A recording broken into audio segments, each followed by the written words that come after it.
Good morning from New York City. Hello to Europe, good afternoon, and good evening to our attendees and delegates in Asia. I'm David Callaway, founder and editor of Callaway Climate Insights, and welcome to our exclusive investor event, Countdown to COP26, what every investor needs to know ahead of the world's most important climate summit coming up in less than 4 weeks' time. The leaders of the world will gather in Glasgow, Scotland, at a United Nations summit called the Conference of the Parties to the United Nations Framework on Climate Change. It's a mouthful, but it's the 26th such meeting dating back to 1995, and so most people have shortened it to COP26. At stake is no less than the future of the world as leaders try to reduce the harmful emissions that have led to increasing climate disasters in every corner of the earth, especially this past summer. What they come up with is also of enormous importance to global investors who are eager to avoid systemic financial risk tied to global warming and invest in solutions from electric vehicles to offshore wind to a dedicated international carbon market.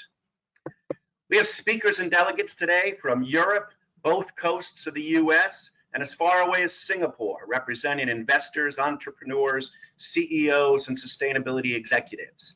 I'd like to thank our sponsors, EY, IBEC Global, and the Straits Times from Singapore for being part of it.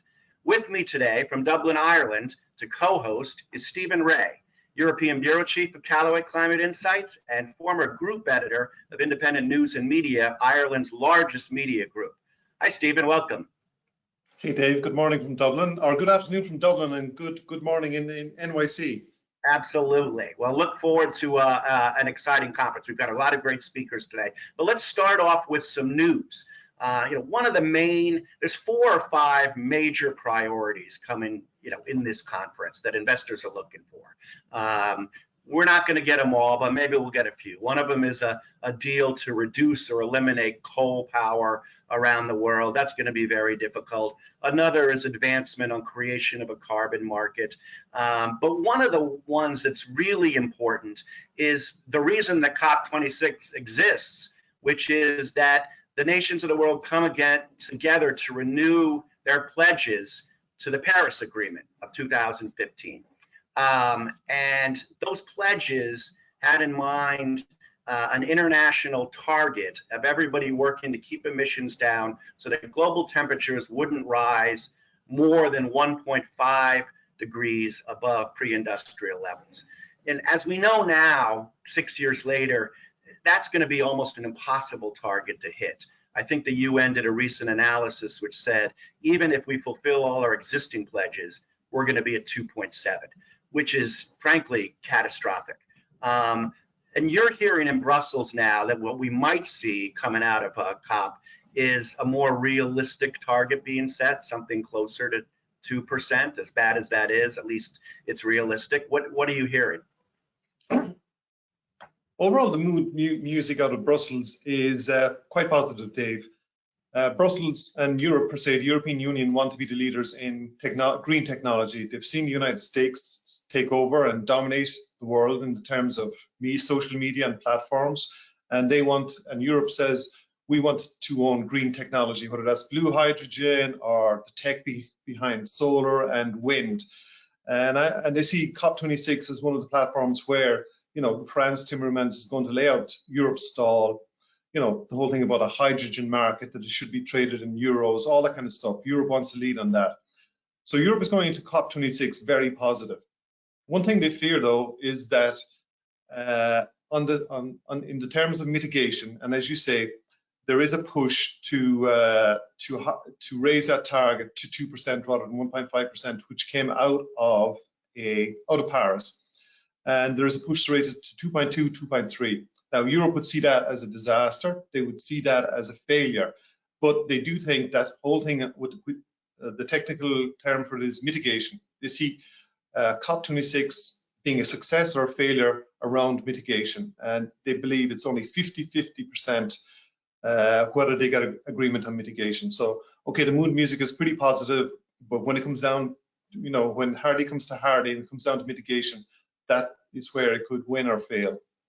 Yeah, I think that's an important point, and one of the main goals. And another of the main goals is for the nations, the leading Western nations, the wealthy ones that frankly are the biggest polluters, like the U.S., to come together to pledge financial support for the poorer nations to help them transition to a renewable economy, to avoid the climate change, which is no fault of their own.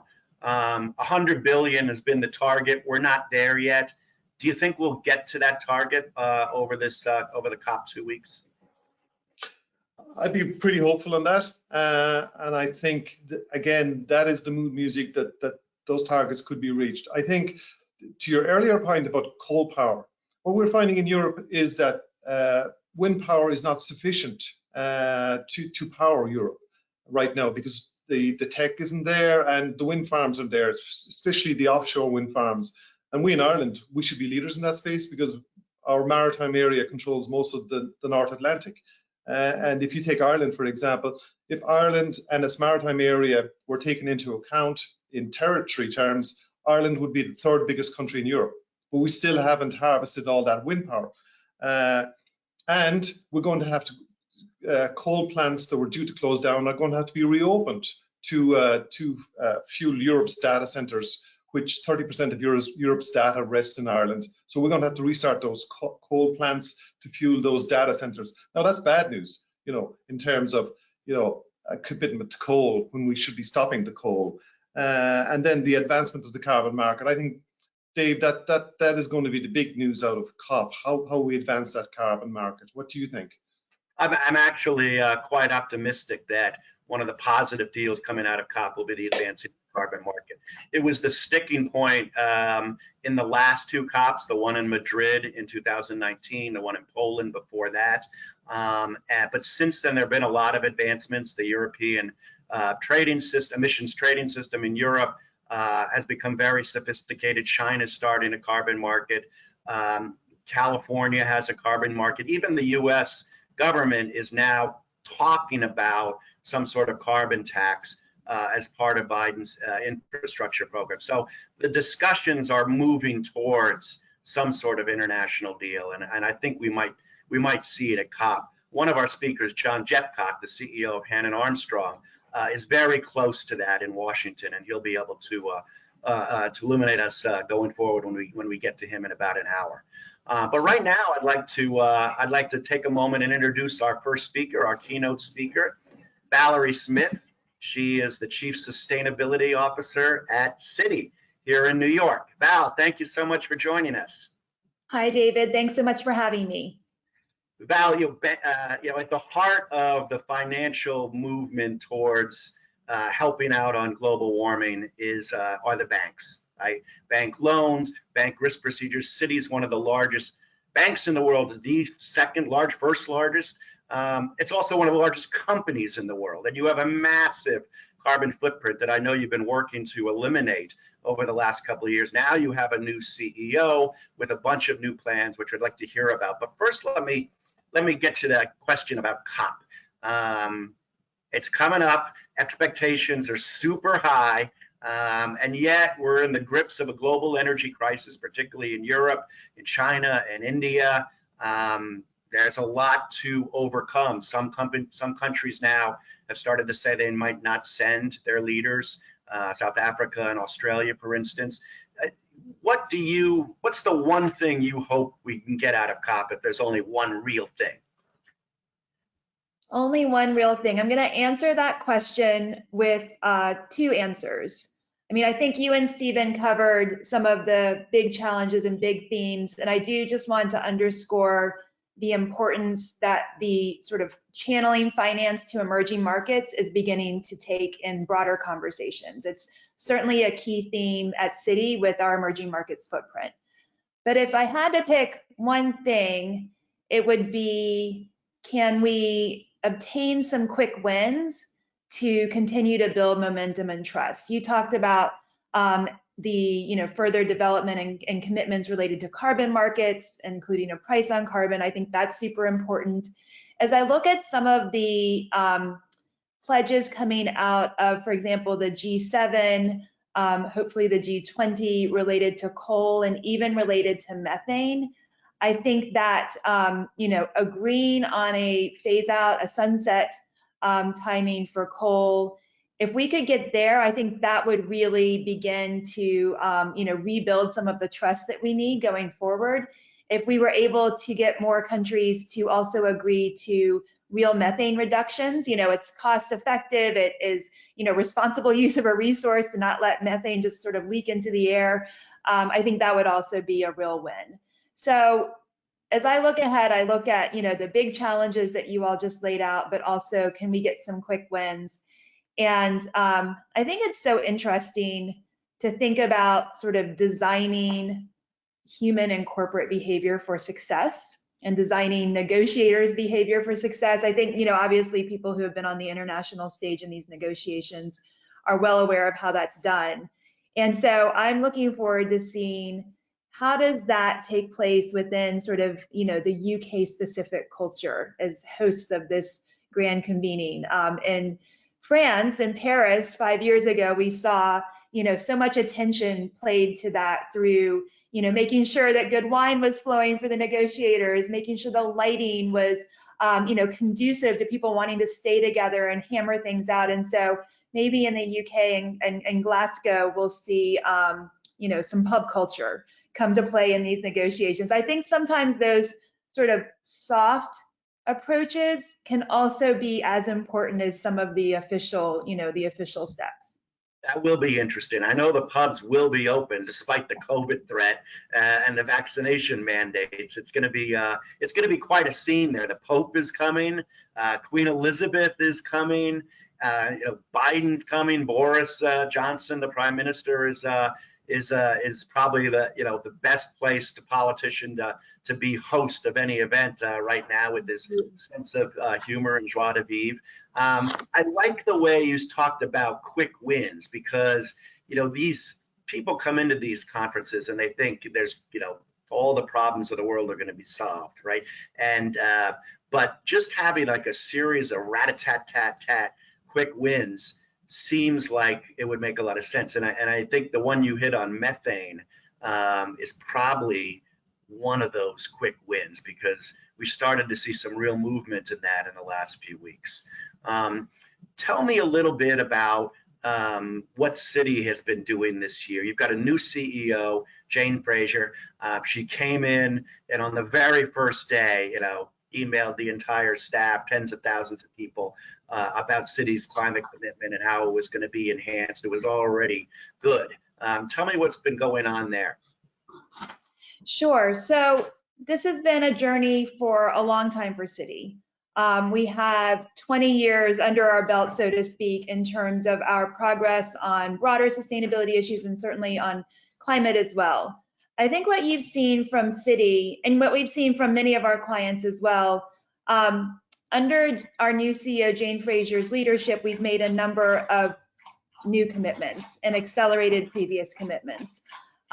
These commitments extend to the opportunity side and also to the climate risk side. So just briefly, in April, we announced a $1 trillion sustainable finance goal. This includes a $500 billion environmental finance goal, as well as our first social finance goal, a $500 billion social finance goal. So we are hard at work in terms of, both organizing to achieve those goals, as well as, the tracking and reporting and accounting process that needs to underpin those so that we have that transparency and that rigor. The other important commitment that we made this year was actually a commitment that our CEO announced on her first day as CEO on March 1st. And that is Citi's net zero emissions by 2050 commitment. This includes a net zero emissions associated with our operations goal by 2030. So not a lot of time to waste there.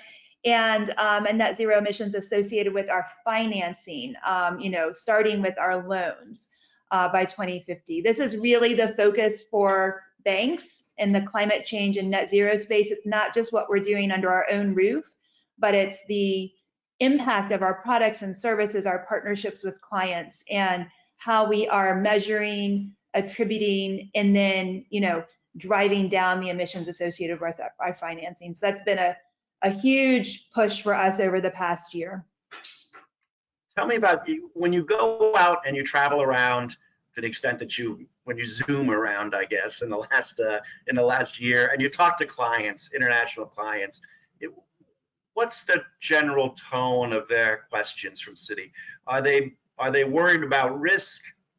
Are they excited about opportunity? Which way does it kind of go? What do you think the feeling is? Well, it's interesting. And I want to answer that question both by reflecting on what we're hearing from our clients, but also I think where our own bankers are. Because we talk about, when we talk about net zero, there is such a focus on the risk aspects and, how much will it cost? How hard will it be? I think when you talk to our most senior bankers, they are really focused on this as an opportunity. And that is reducing so much friction. This is around opportunity with existing clients in transition finance, and it's about opportunity with new clients as well. What we're hearing from our clients is, first of all, we did not make this commitment in a vacuum. We made this commitment alongside many of our peers in the financial sector around the world and alongside many of our clients. I think it was just yesterday that we saw a net zero commitment from McDonald's, which is new, right? So beginning to think about what this means in the agriculture space. Most of what we hear from our clients in general, and we do spend a lot of time speaking with our most carbon intensive clients, power, energy, industrials. They want to know what to expect, and they are hoping for a no surprises approach. What are we asking of our clients today as a bank in terms of emissions reporting, in terms of how we are calculating emissions associated with our business with them? What can they expect from us in the future? And then the theory of change here is, let me be clear, this is not about banks divesting. That is not how we get to 1.5 degrees. We need to move the key elements of our global economy alongside the financial system. And so it's really about how can we lean in with our clients on transition finance and help them to transition their businesses, to transition their business models to low and zero carbon. That's becoming a more common theme in our conversations with our clients. Yeah, I think that's a really important point, Val, that gets missed a lot in the kind of furor over oil and fossil fuels. Is the divesting movement comes with great risk, and we're seeing some pension funds and some endowments, Harvard, for instance, say they're going to do it. Of course, they're talking about over 5 or 10 years, right? You need to be very careful. You just can't dump every share of Exxon onto the open market. And so it's really kind of refreshing to hear you say that, that it's not about divesting, it's about working with the clients to transition them. Some people might say that the clients aren't really sincere. I've always felt that a lot of these fossil fuel companies, they have, to some extent, if they can see the opportunity, they're in a great position to get it. What do you think about that? In terms of renewable transformation, right? Are you seeing your fossil fuel clients want to, sincerely want to move into renewables? Right. So I first of all want to separate out. I think that fossil fuels is a broad term, and we're talking about coal, right? Which I think we've all agreed needs to phase out. We're talking about oil, and we're talking about gas. I think as you look, just to tie back to this emerging markets note that we started on, we know that the emerging market countries will have longer to transition. We know that in OECD countries, we need to transition faster. When we're speaking with our oil and gas clients around transition, there are a lot of different options on the table. I don't think it's a clear, all oil and gas companies will become renewable electricity companies. I think that is one of the key options on the table. We think that, hydrogen also offers some interesting opportunities. Controversial, but direct air carbon capture also offering opportunities. And some of these opportunities are core competencies that our oil and gas, our energy clients are already, beginning to develop or have developed. Bioenergy, another one. So there are some of our clients, whether, they've gone public with it or not, that are already setting out clear commitments and are already really digging into this question around transitioning their business models. And I think, our focus right now is how do we work with those clients, understand where they currently are in their journey, understand their possibilities, how do we support it, and then how do we lean in with them on that journey. We really, to have an orderly transition, and frankly, to transition at all, we need all of these really important segments of the economy to come along together. That's key, orderly transition. Hey, tell me a little bit more about the emerging markets. What are they, when you talk to them, what are they borrowing for? Is it wind? Is it solar? Is there any sort of renewable energy that is more popular than others in the emerging markets? Well, that's a good question. I think, sort of anecdotally, I would say people tend to talk more around solar in some emerging markets and the opportunities for community-based solar, for sort of, leapfrogging some of the ways that more developed countries have approached their energy development and transition. To be honest, the conversation in, I think in the larger banks and certainly in the emerging markets and with emerging countries is really around access to energy and access to electricity. And, that electricity could come in a number of different forms. I think we all want it to be, as clean as possible and as reliable as possible. And so this is something that I think we all will really have to grapple with. How do we allow emerging markets to develop?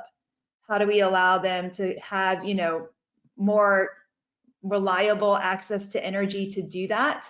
And I think it's not around us allowing them, actually. It is around the requirement that they are setting out that this happened for them, and I think we have a responsibility to allow, to sort of support this development.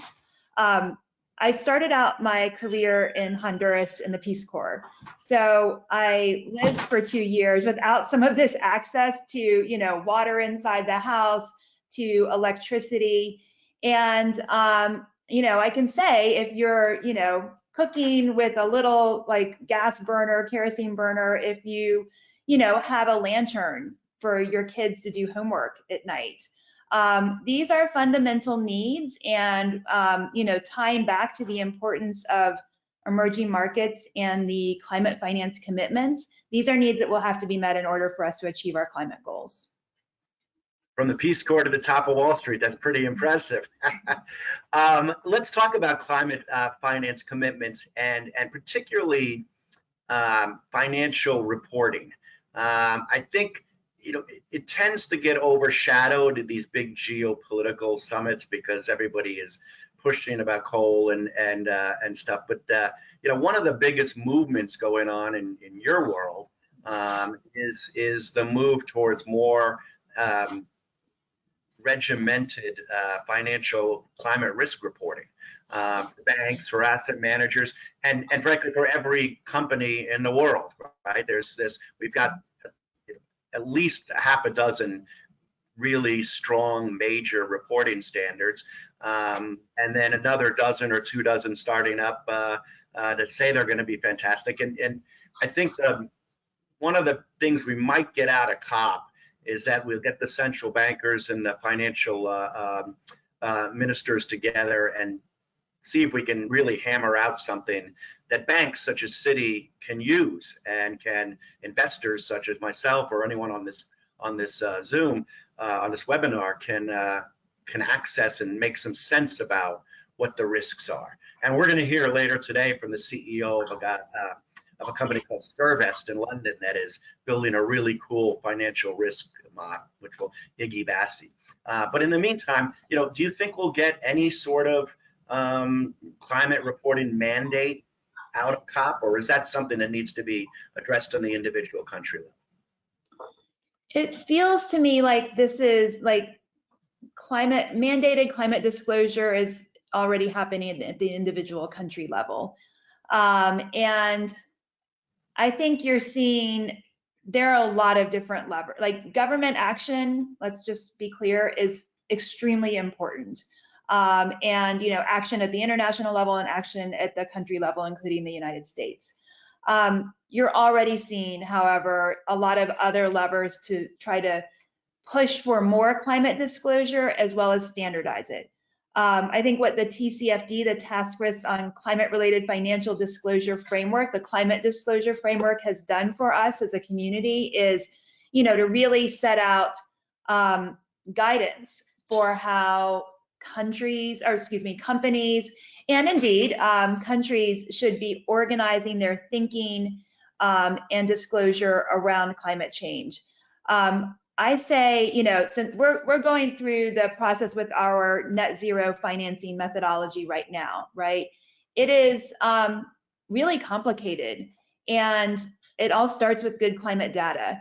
And so I say, let's focus on the basics. Let's focus on all of us, and for our clients as well, reporting on our direct Scope 1 and Scope 2 carbon emissions. And I think if we had that level of transparency across the globe, that would really be a great start in terms of beginning to then measure climate risks associated with different countries and companies. Okay, yeah, I agree. It must, for a bank like Citi, where you're present in 55 countries or something like that, it must be a really difficult. 160 countries. Boots on the ground, wingtips on the ground in 96 countries. 96 countries, oh my goodness. All right. Well, look, I want to use that to segue into our next speaker, but please stay on, Val, because I want to bring her on to ask a question or two. Julie Teaglin is a global leader at EY and managing director of Europe, Middle East, India, and Africa for EY. Thank you very much for joining us today, Julie. Hey, David, it's a real pleasure and an honor, and it was terrific to hear Val's comments. I especially like the point about from Honduras all the way to Wall Street. That's absolutely a terrific story, Val, very inspiring. It was a few years ago. Well, Julie, one of the things that Val said just at the end there caught my attention. I wonder if you could give us some of your thoughts on it too, which is the Scope 1 and Scope 2 reporting, right? For those of you out there who might not know, it's the various different types of reporting for a company. Scope 1 is their direct emissions, electricity, air conditioning. Scope 2 is further down the line to their customers, and Scope 3 is the supply chains, right? A company like Apple or Amazon that is shipping from China wants to make sure its supply chains are clean. So there's a lot of talk, as Val said, about like getting Scope 1 and 2. When you talk to your clients in Europe and the Middle East, Julie, do you get similar reactions from them? Are they asking for EY's help in kind of how they should track?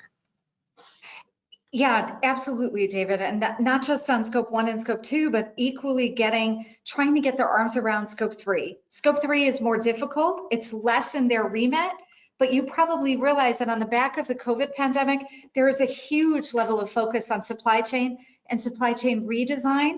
The shortages that we have, for example, right now in the UK market and growing in the European markets, based on the change of shipping requirements from, for example, China to Europe, have had massive impacts across supply chains. As company looks at that and thinks about de-risking their supply chain, they're also looking at the risk and the cost associated with sustainability. So the timing is right, as perverse as that sounds, the timing is right to, if you're going to have to redesign anyway, if you're going to de-risk, to really try to get your arms around what does it mean And the first step in getting our arms around is understanding where are you today on your emissions? What is that emission cost? And what's it going to take to really lower the carbon cost around those scope 3 supply chain elements? So I completely agree with Val. It's really in that order. Let's do direct first. Let's work down the chain next. But I would be lying to you if I didn't say there's a bigger focus on supply chain than you can imagine, driven by the other factors that we see in the market. And I'll just jump in on that, David. Scope 3 definitely is where the focus where the focus is for all of us. I think like we need, and many of our clients need, those direct emissions reported so that we can then calculate our scope 3. That's sort of the connection here. And I think your point, Julie, around like how we now sort of see in front of us the connectivity via supply chains of markets around the world. And that's, yet another, challenge that COVID has brought us, right? Is the disruption in the supply chains and the, understanding of the interconnectedness when these things are disrupted. So completely agree with the point that you're making. And obviously, accounting and good accounting is really fundamental to the climate disclosure space. Absolutely. What a nice plug, Val. Thank you. One last question for you. I've asked you this when we first met a couple of years ago. Tell us quickly about the role of Chief Sustainability Officer at a major financial corporation. How has it developed in the last several years? Thank you for the question, David. And we should probably check in on this every so often because the space is moving so quickly. So I became CSO at Citi, my goodness, I guess it was just 2 years ago, but was at Citi in the sustainability function for a total of 17 years now. And this space is moving so rapidly, our clients are moving so rapidly, the climate change space is moving so rapidly, and our planet is warming rapidly. So what has changed, I think, is that the level of ambition that you see Citi and other companies stepping up to is monumental. And so how do we get, alignment in the company to set that level of ambition? How do we make good on our CEO's commitment for net zero? So there's this sort of toggle, I think, for many people in my role right now between, ambition and alignment, but also realizing that underneath all of the commitments that you see companies and countries making is just a ton of work.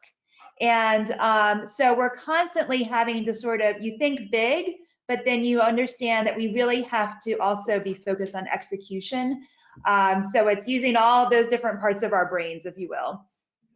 Val, thank you very much. That sets us up really well for Julie's presentation on what EY is doing with clients. We really appreciate your time today, and good luck. And Dave, just before you go, Val, I know one of our other speakers is a guy called Danny McCoy, who represents IBEC, which is one of the biggest business and employers confederations in Europe, indeed, because all of US big tech is based in Dublin, especially for the MEAs.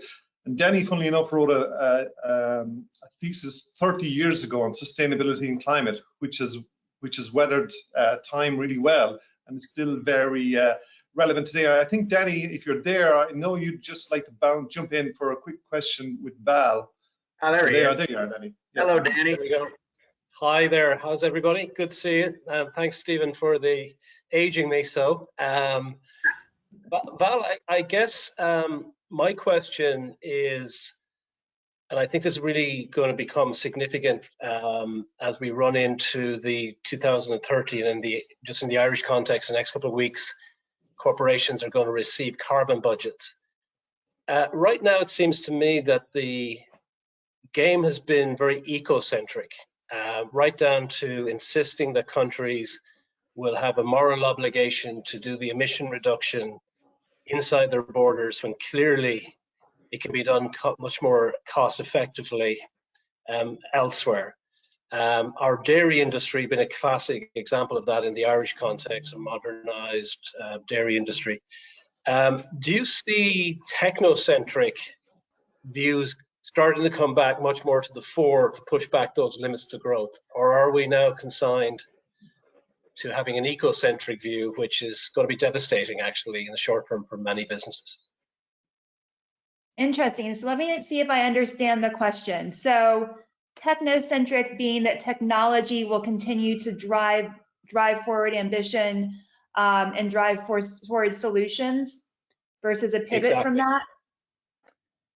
Yeah, and I guess just to, I feel like we could spend a lot of time talking about that.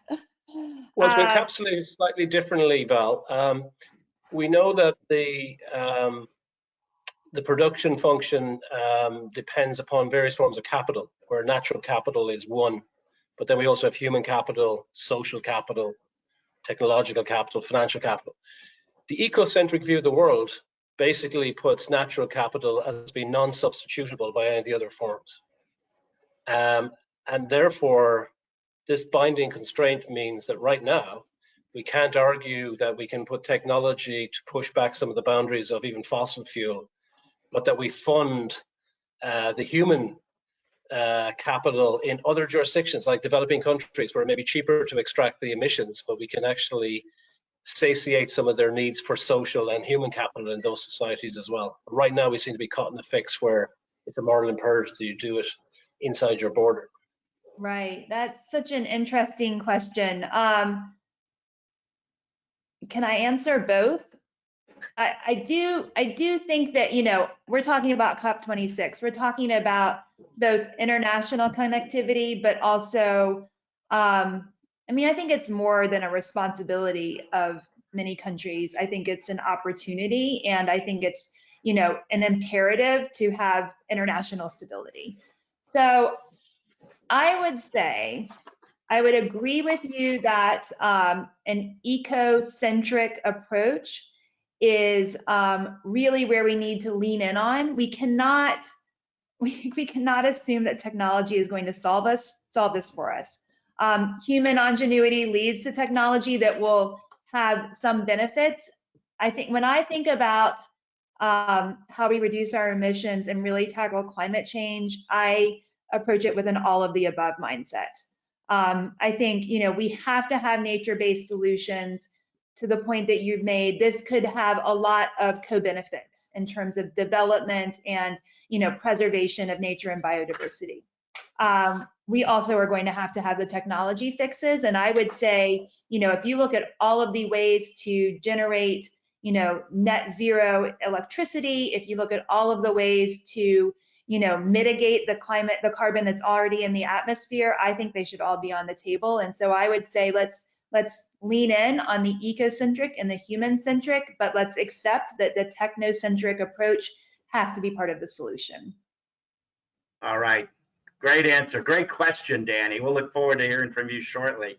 Val, thank you again for being with us. And now I'm gonna head out and let Stephen give a formal introduction to Julie, and then we'll get to her presentation. Thanks, Dave. I think Danny was trying to tee up an address he's making in front of the President of Ireland in 3 weeks' time. From what I hear, it's going to be a pretty awesome presentation, but well done for teeing it up there, Danny. It now gives me great pleasure to officially welcome a true global leader in the climate and sustainability space. Julie Teaglin is one of our keynote speakers today. Julie is Managing Partner of EY Europe, Middle East, India, and Africa, leading over 115,000 people across 97 countries. She's a member of EY's Global Executive. In her role, she's responsible for international tax advice, auditing, and consulting services, including business transformations for large clients. With nearly 3 decades of experience in professional services for international clients, her focus is on transformation processes, in particular, digital transformation challenges. Julie's committed to the sustainable development of capital markets and their framework conditions. Julie is also global leader for the EY Women Fast Forward initiative and is a key player in progressing gender equality issues with a focus on digital parity. She's passionate about the transformational power of digitalization and innovation and its potential to deliver sustainable, inclusive growth for clients. Julie serves on several boards across Europe and the US. such as the UN Equals, JA Europe, Atlantic BRUCA, and the American Council in Germany. Julie, you're very welcome today. Over to you. Hey, Stephen, that's a fantastic introduction. I have to say I'm a little bit embarrassed. I'm really honored to be with you all, and I'm really looking forward to the conversations that we're having today. Teed up, those were great questions and a great keynote by Val. You know, the conversation that we're having today and the discussions that are taking place up to COP are absolutely essential for our collective future. Stephen, I didn't want to give a technical speech today talking about all things around measurement, numbers, and the statistics. I really wanted to try to inspire some of our listeners as to why I think this is really important. As a global platform, COP26 really underlines a renewed emphasis on climate change. But in the words of Evlis, we need a little less conversation and a little more action, please.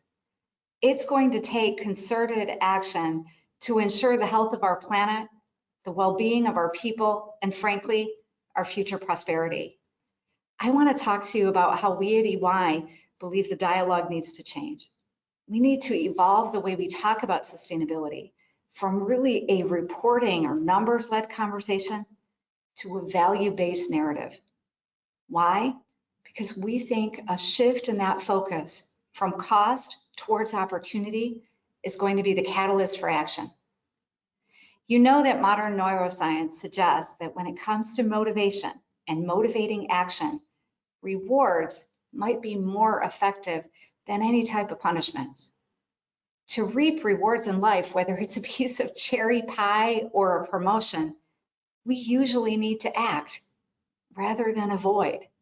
So our brain has really evolved over the years to understand that the way to gain a reward is to act.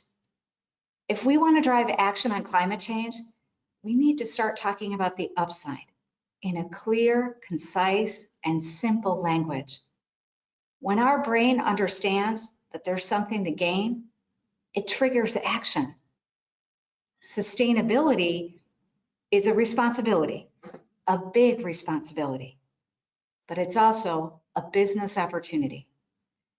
I want to spend just a few minutes reflecting on the context of how I see that opportunity and, in fact, the paradigm shift that I think we're really facing. As economies start to open up and rebound from the COVID-19 pandemic, we all know there's going to be absolutely no return to the business as usual, to the life around 2019. It's not going to happen. The environment is just markedly different. Businesses today have a major question to address. How can they reframe their future so that they're in a better position going forward? We're in the middle of that reframing, that paradigm shift. And that shift means that simply aiming to be profitable, it's just not enough.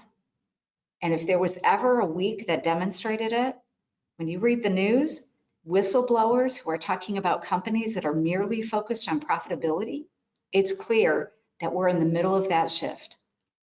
Successful CEOs and business leaders today realize that more than ever before, business has a greater responsibility to be part of the solution, to play their part in tackling global challenges.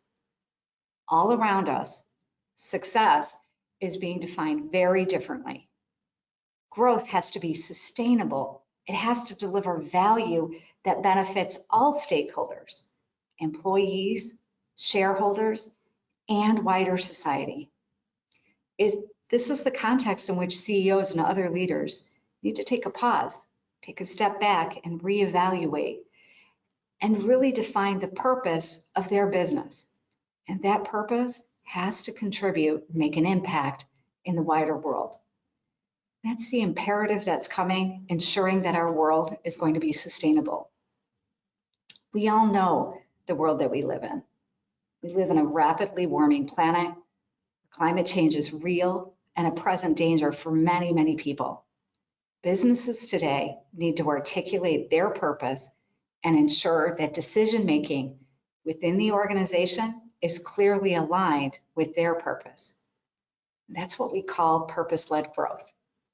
In this new environment, it's going to be critical that public trust is established, and that trust requires actions that are measurable. It's not going to be enough to just work to deliver a bottom line figure. We need to work to determine success in terms of non-financial dimensions of social and environmental performance. This is partially why we at EY have set our ambitions in line with the multi-stakeholder approach to reflect long-term value in a framework that defines our strategy and holds us accountable to not only our customers, our people, but also our wider stakeholders in the community. And I think this accountability is absolutely essential to establish that trust that's needed in business, setting goals and being accountable for meeting those goals. Trust is that fundamental currency of business today, and it's been a key asset for any relationship, for any transaction, whether from business or individuals. We need to continue to earn it and to prove ourselves against it again and again. At EY, we can only advise our clients how to navigate their sustainability transformation if we're walking the talk ourselves, taking our own medicine. So we too have been on this sustainability journey. As part of this journey, we've set our own carbon ambition. We became carbon neutral in 2020, the first of the big four accounting firms to do so. We're committed to be carbon negative by the end of 2021, and we're well on track to reach that milestone, meaning we'll be removing and reducing even more carbon than we emit. But we've also set an ambition to be net zero by 2025, and in doing so, reduce our absolute emissions by 40% by 2025. We've also determined a science-based target, and it's been validated by this prestigious Science-Based Targets Initiative, which I think is important, giving it credibility. We're taking action, but we equally see enormous opportunity in doing so, not only for us, but for our clients, our people, and the wider society. We acknowledge that sustainability is one of the defining challenges of our lifetime, but it's equally a huge opportunity. In fact, picking up on the comments that David made previously, it's really the innovation opportunity of a generation. Sustainability can drive that innovation. A transformation accelerator across all our sectors and geographies at the same time. And I'd like to share with you the 3 transformations that we see going forward. Now, they're not necessarily mutually exclusive, and some of the companies that we work with will fall into all 3 of the dimensions. The first is the transformation to survive. Effectively, businesses that are like energy, steel, chemical sectors that in particular have a significant impact on the environment, they really need to evolve in order to survive. And we're seeing incredible progress here. Energy companies, for example, diversifying at pace and investing in new technologies while scaling their operations. The work they're doing here also has the potential to create opportunities for other sectors. Energy is a significant cost for most companies, and renewables traditionally even cost more. That's changed faster than anyone has thought possible. Do you know that the US technologist Ramez Nam, he spent a decade modeling the solar energy prices. His forecasts themselves were far more optimistic than any of the official sources, like the International Energy Agency. But in fact, he proved that he was hugely underestimating the trend. The cost of solar energy in 2020 was less than half of his 2011 forecast, less than a quarter of the IEA's 2010 forecast. This really illustrates how once technology has been developed, they can be rapidly refined and reduced in cost. And once this happens, momentum builds incredibly fast. The second type of transformation we see is the bucket transform to win. This is where businesses drive towards a sustainability, and they drive towards that sustainability because it represents the potential for them to differentiate themselves and drive growth. Take plant-based foods, for example. They're experiencing double-digit growth as consumers become more environmentally conscious. According to Forbes, vegan and plant-based foods are the fastest growing category of foods that people are ordering in, according to any food delivery company in Canada, the US, and the UK. Or look at the automotive sector. Electric vehicles are now becoming both affordable and effective.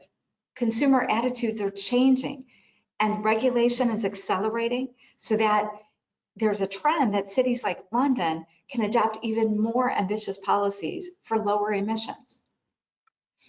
But more than that, the total electric vehicle sales are monumentally accelerating. They're growing from 2.5 million in 2020 to 11.2 in 25 and over 31 by 2030. Those firms that are transforming and changing, they're leading the way and they're taking market share. And lastly, we see companies that are transforming and supporting others in that transformation journey. This includes, for example, high-tech business models who are going to succeed by making sustainability transformation technically possible, whether that's from a technology, IoT, or frankly, an engineering perspective. An example is this, some of the work that we're doing at EY as part of a consortium to fast track the rollout of high value forest carbon removal projects. The projects will restore and protect millions of hectares of acres of forests. Now the world needs to restore 950 million hectares, roughly the size of the United States by 2050 to maintain a stable climate. Anything we can do on this front to go faster and stronger is critical. EY is helping that carbon removal verification and audit system by backing a blockchain registry to really ensure that high value carbon credits are secure and authenticated. We're not alone in this journey. Stakeholders are pushing organizations to care more about sustainability. Consumers are increasingly holding companies accountable for their impact, and they're shifting their shopping behavior. Institutional investors and banks like Citibank, they're sharpening their focus and they're incorporating ESG factors into their valuation and investment models. The 2020 EY Climate Change and Sustainability Services Group, our institutional investor survey found that 98% of investors surveyed assess ESGs. 72% carry out a structured review of the ESG performance, and that's up from 32% merely 2 years ago. The world is changing, and early adopters of the sustainability agenda who were initially underappreciated by investors, maybe Unilever and their long-term sustainability commitment, or Tesla with their fearless focus on electrification, they're now reaping the benefits. As businesses take action, investors and stakeholders, they want proof around that. It's not just about satisfying their stakeholders. Management teams need data and KPIs that support their new objectives. And measurement has a critical role to play in helping build that trust that the proof points are met and there's progress made. Developing global standards in this respect is going to be essential. And I know there's numerous metrics and methods in the marketplace. Sometimes this causes confusion when we really need clarity if companies are on track to meet their environmental targets. Winning the confidence of consumers and investors requires a consistent set of metrics that's understood by all. We at EY, we've been leading the role in global sustainability initiatives, including working on the development of the WEF Business Council stakeholder metrics, which underline the importance of value creation for customers, for people, and for society at large. At the same time, we're helping clients to really embed sustainability throughout their organization to deliver on clearly defined outcomes, which are aligned to strategy and operating models. So we know the sustainability agenda is going to drive a transformation agenda. It's going to drive a strategy, and it needs to drive an execution. And I have one last comment to make. It's going to need to drive some personal change. Being transformative means that people need to be at the heart of every decision. If businesses are going to transform, they have to have a transformative mindset across the entire organization at every level. And those best laid strategies are going to come to nothing without the right talent and mindset to execute on them. So when leaders advance their strategies to become more purposeful, more sustainable, they need to really consider every decision, every technology implementation, every product or service innovation through that human lens. We need to pause and consider what we as individuals need to do to contribute to that goal. The need for business to find purpose is mirrored by our own individual need to find the same, for we all seek a collective purpose, and in that purpose, we can find energy to drive this change. I really believe as companies look to reframe the future, we all need to play our part to becoming truly purpose-led businesses that create long-term value for our stakeholders. I said at the beginning, there's going to be no return to 2019, nor something as straightforward as business as usual. But our new destination can be worth the effort.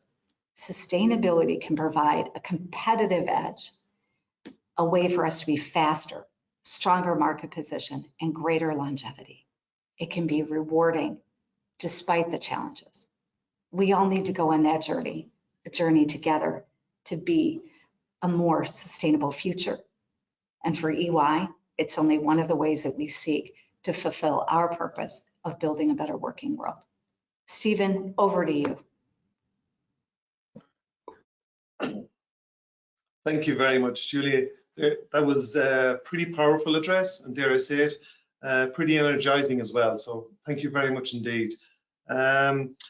Taking from a little bit of from what you said and from what Val said, I do see the green transition and the race to net zero as an opportunity. And I think that's where a lot of politicians are leading people down. They're not showing leadership and showing the opportunities. And dare I say, some of the green politicians suffer that most because they're saying we're taking your cars off you, we're not building roads, but they're not promoting the renovation wave that's about to come, the opportunities in electric vehicles, the opportunities in no short-haul flights, but actually overnight trains throughout Europe, that kind of thing. I'm just wondering, how can people emphasize the opportunity rather than the cost? Well, I think, Stephen, you just highlighted exactly how to do that. And I effectively think Danny's question to Val really set that up. Talking about the innovative power and sustainability, the power of leveraging technology to get there and get there faster, and showing that we've done it before on examples like solar, that you can see it already in electric cars, you see the cost coming down, I think is exactly how we can prove that the business case exists. Stephen, I think we've taken a super powerful agenda. We've made it incredibly complex because we've thrown a million terms at it to confuse the public. And then, I hate to say that, but we often come with this doom and gloom attitude that says the world, the sky is falling, the sky is falling.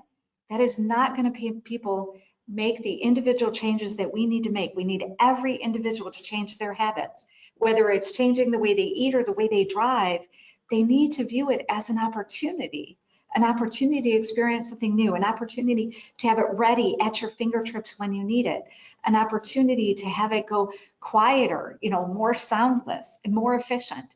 And instead of seeing the positives, we like to paint the negatives. And I think because we think when the sky is falling, it'll cause us to scramble.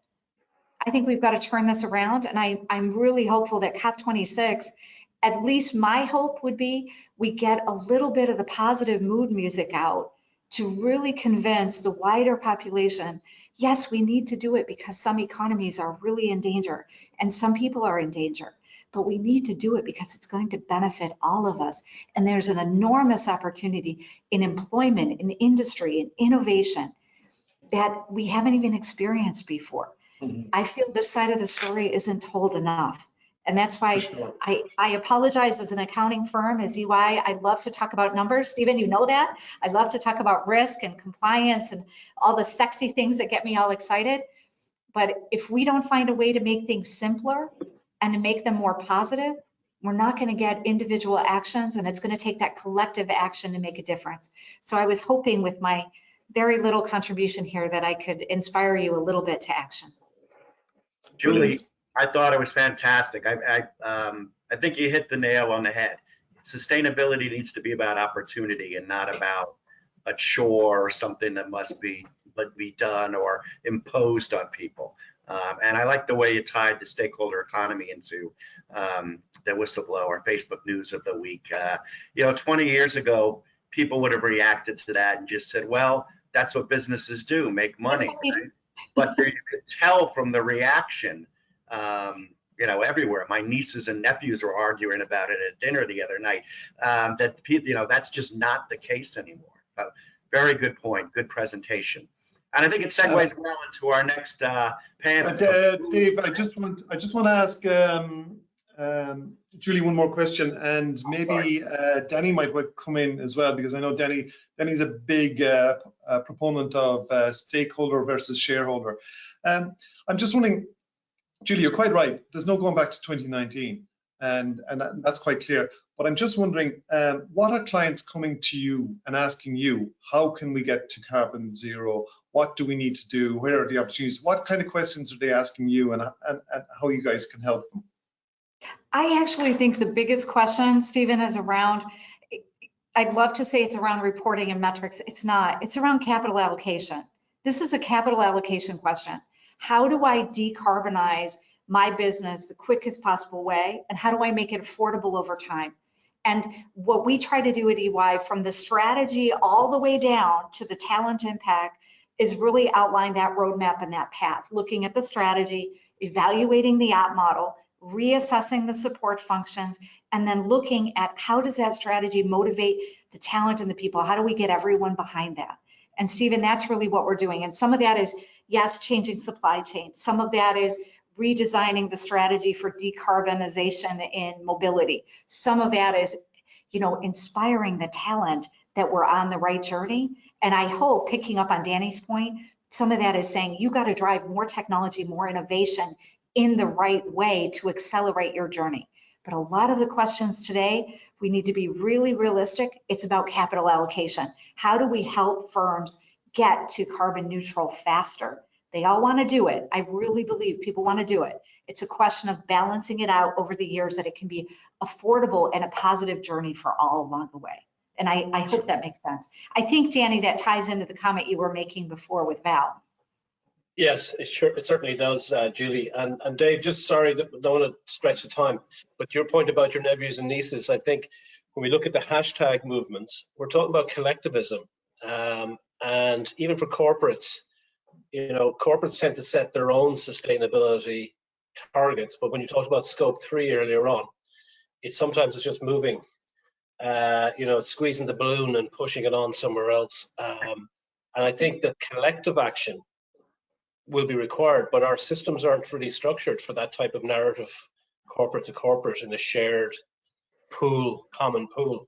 I'm just wondering, how do we change our businesses to reflect stakeholder as opposed to just mere shareholder value? That's a great point. Yeah. I know we're under pressure time-wise. Julie, I just want to thank you. I know, Danny, you're coming up later, and really looking forward to that one. What I would say is, Julie, thank you very much indeed. It's been great working with you guys in EY. We're looking forward to the Dublin Climate Summit in March, which is going to be the Munich of climate, if you will, Munich of climate conferences. We've got a great lineup. You've got a great team here in Ireland, led by the visionary Chief Executive, Frank O'Keefe. He's got an awesome team, and you can see that he's building out the team by 800 people, which is phenomenal. So thank you, and thanks to Frank, and we look forward to working with you in the future. Thanks, Julie. Thank you, Stephen. Take care now. Over to you, Dave. Thank you, Stephen, and thank you, Julie. We are looking forward to the Dublin Climate Summit in Ireland in March, and specifically in Ireland. Time to do some in-person summits again, so that should be a lot of fun. Julie, thank you very much. I'd like to bring on our next panel, 3 top fund managers in the ESG space. The first is Sarah Bratton Hughes, Head of Sustainability for Schroders North America. Hello, Sarah, how are you? Hi, good morning. Thank you so much for having me. Happy to be here. From New York. Tim Dunn, co-founder and chief investment officer of Terra Alpha Investments. Hello, Tim. Morning. Coming to us from Park City, Utah, I believe. Sun up there yet? The sun is up. It's a beautiful day, and I'm just here on my way to another event, but glad to join this. Thank you for joining. And Jeff Gitterman, co-founder and head of Gitterman Asset Management, co-host of the Impact Show on FinTech TV. Hi, Jeff. How are you? Morning, David. Coming to us from New Jersey, I believe. Yes. New York City. All right. Well, thank you all for joining us. I really wanted to turn this back towards expectations for what's going to happen on COP, and really, what in particular ESG investors might expect. Jeff, you have referred to the coming revolution in ESG and climate initiatives as the great repricing.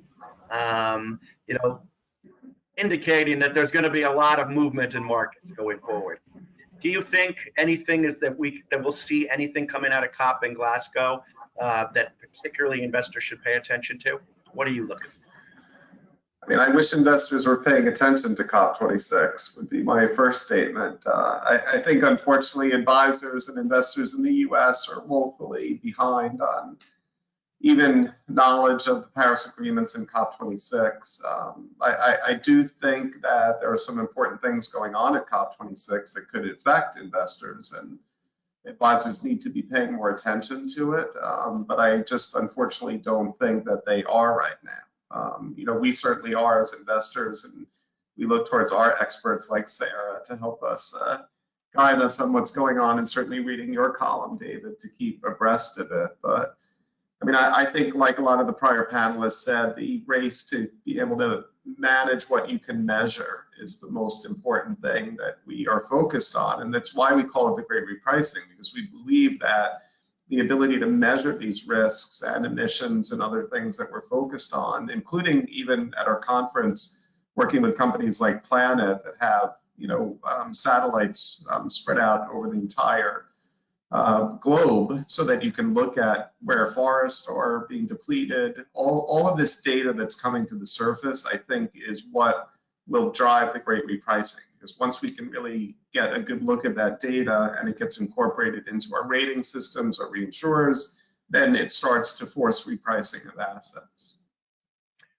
Sarah, you've talked in the past, most recently at a speech just last week, about the importance of government policy in kind of driving the story and driving the mood of investors. And you were mentioning how really as we move into COP this year, it's clear that Europe is leading the way in terms of government policy with the EU's new mandates. UK is doing some interesting things as well. Can you expand on that, and can you give us some indication whether you think it's going to move into the US in any meaningful way, given our political stalemates down in Washington?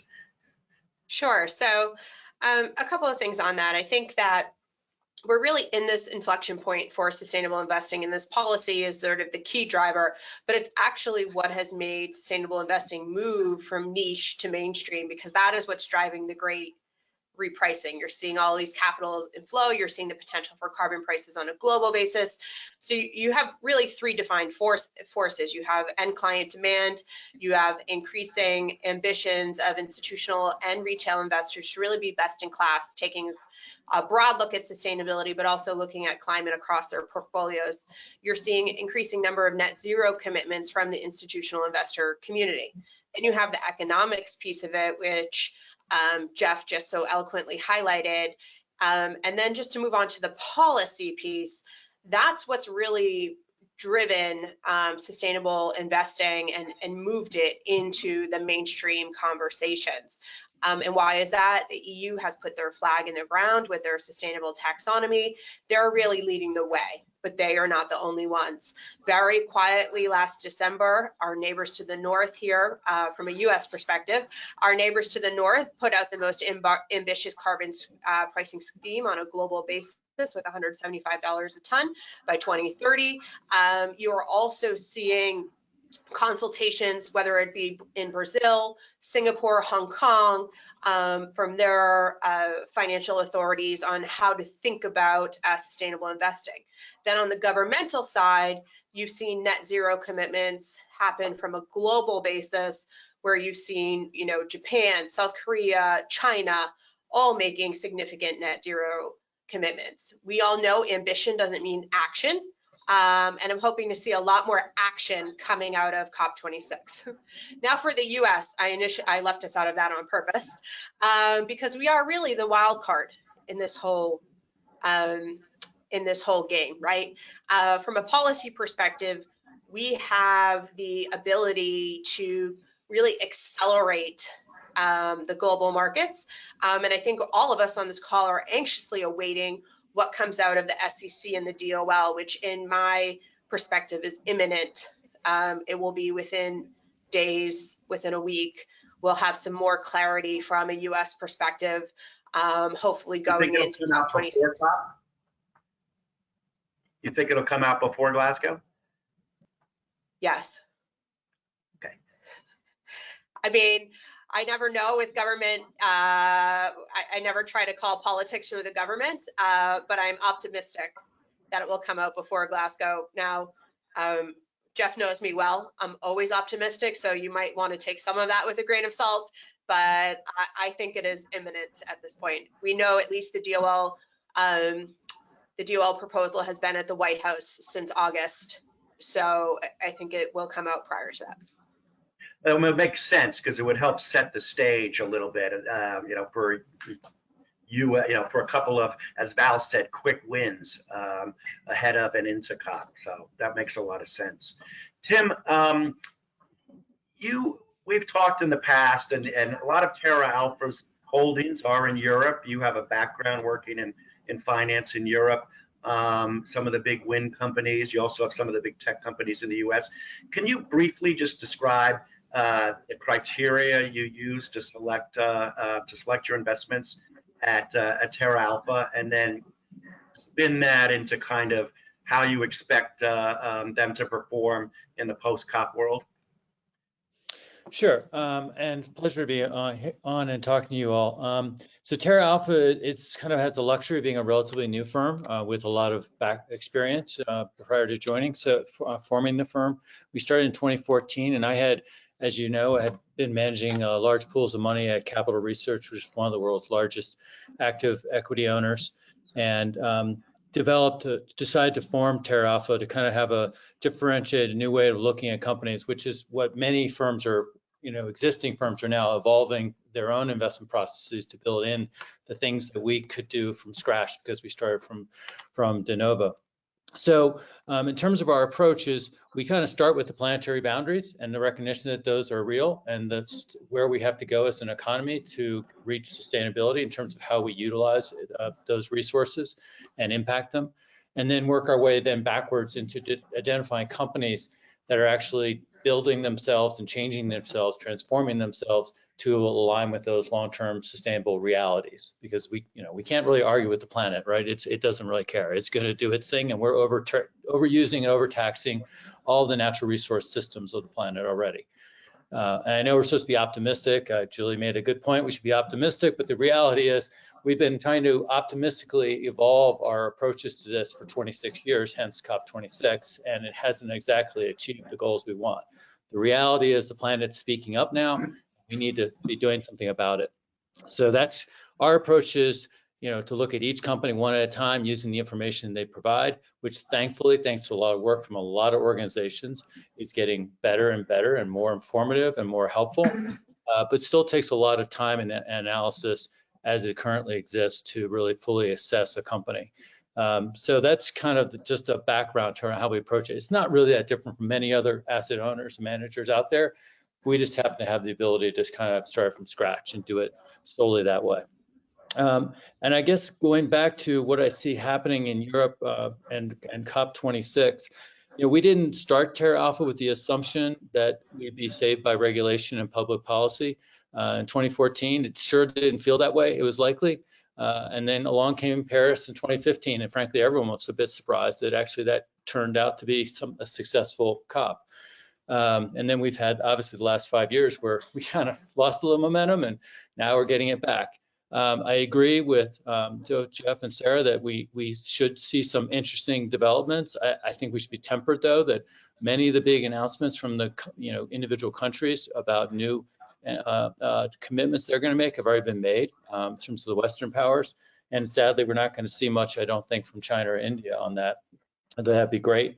And then the key thing is we need to see more action happen in the U.S., both in terms of on Capitol Hill, but across DC. And I think the SEC is, yes, I would agree that they're going to put out draft proposals on disclosure. It won't be a final policy because they have to go through a process, as everyone knows, but that should be very helpful, particularly around getting, we hope, around Scope 3 emissions, because that's the really missing element. In all respect to Citigroup, we can't wait for Scope 3 down the road. We need to have regulatory requirements that with a timeline.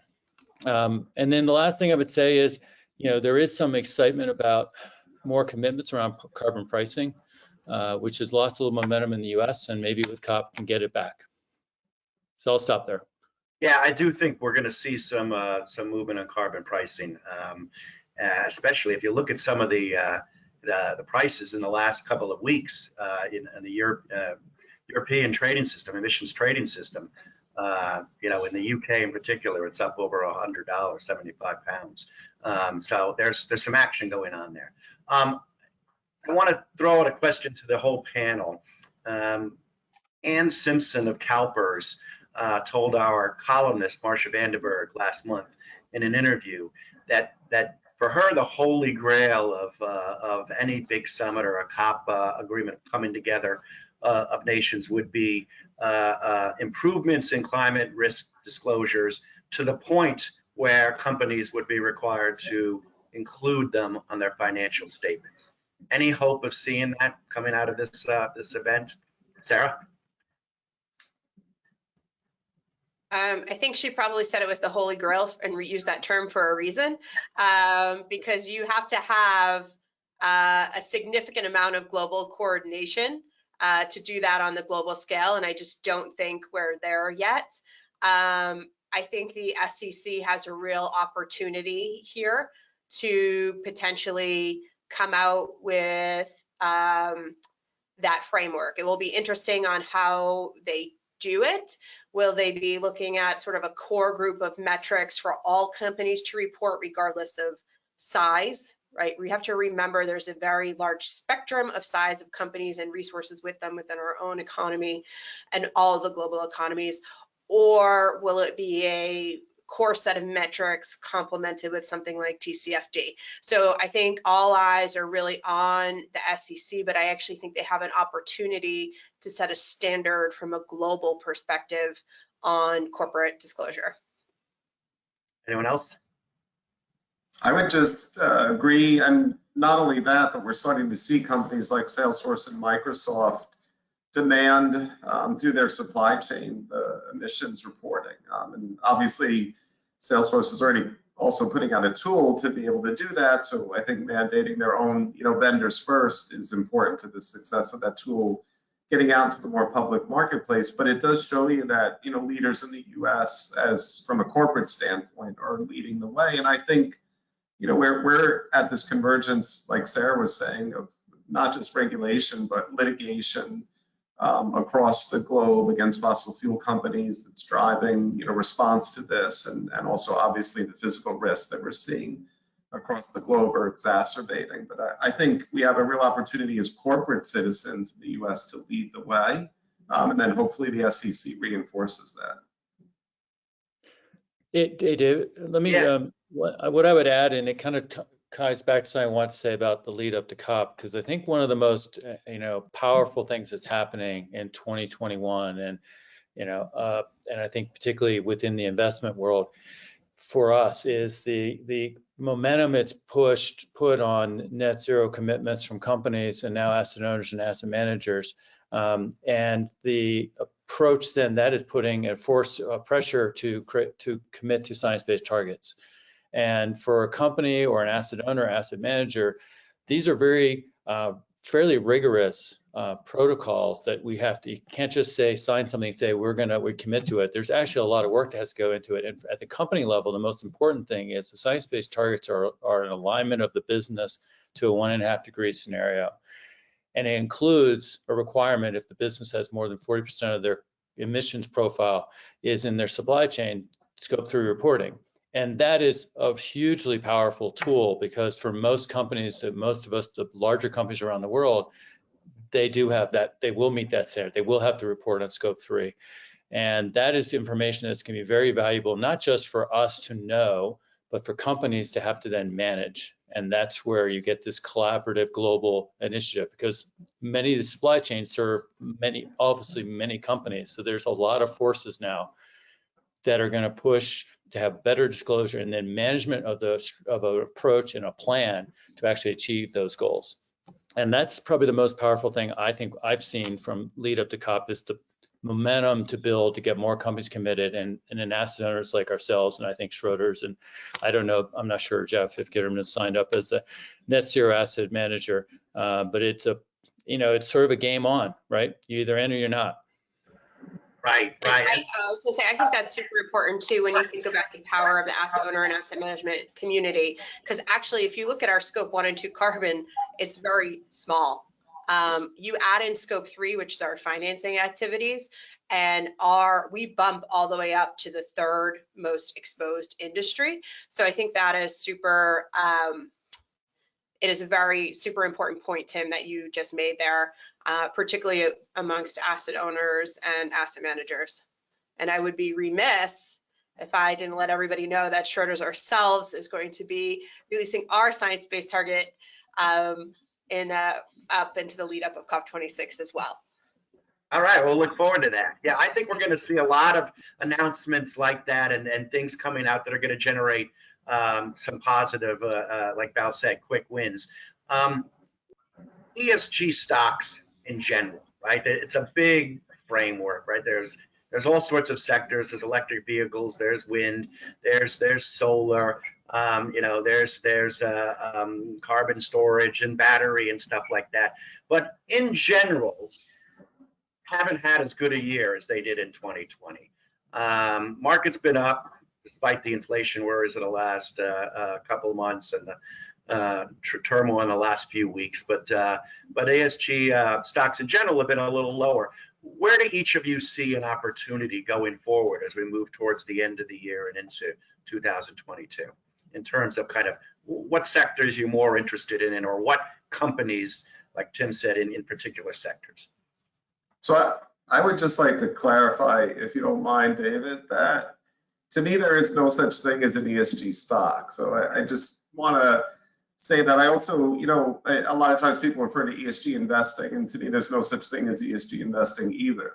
There's ESG data that's available on pretty much all stocks. There's some gaps in emerging markets, certainly, but most developed countries, there's ESG data available on all companies. So there's no way to say that ESG stocks are underperforming, because you can say certain sectors are underperforming, but all sectors have an ESG lens that can be looked at. What I would say is that the best performance that we're seeing is from specific sustainable focused investments, like water, companies that we're invested in, like sustainable infrastructure that we're invested in, like, companies like Tim's and Green Alpha that are more focused on next economy issues and looking at really the systemic problem of climate change and how do you fight that, because there are risks and opportunities in that. And companies that are really looking at the risks or reducing water exposure and things like that are outperforming this year. And companies that are looking to invest in companies that solve for a lot of those problems are outperforming this year. I've been saying for 6 years that passive investments that are labeled ESG are bound to underperform because the initial outperformance was really gamed, and you just were scoring some companies higher and cutting out underperforming companies, and those underperforming companies would game the system eventually, or just look to maybe on goodwill improve their companies, and that would change the ESG scores, and then those indexes would be underweighted. So I think what the best thing I'm hoping for is the SEC continues to crack down on naming functions, and you stop this idea that there's an ESG fund that you can just invest in that doesn't really do any deep diligence like a firm like Schroders or Tim's company does under the hood. And I'll shut up now. All right, Tim? Well, I mean, I was, Jeff, thank you for saying, particularly the points about there's no ESG, you know, the truth of the matter is every company in the world has to be preparing to be a better company and more resilient to the changes that are happening. And at the current place, yet every company will have an if you want to use ESG rating, they will have an ESG rating, and people could use that as information to incorporate into their analysis. But there is no non-ESG and an ESG company. I think in terms of, we're a very long-term investor. We've approached this with long tail assumptions and long holding periods. So we don't get, this year has been relatively less good for a lot of the higher sustainability strategies and companies that are leaders. But last year was exceptionally good. And, these things in a short period of time are kind of, don't really make a big difference to us.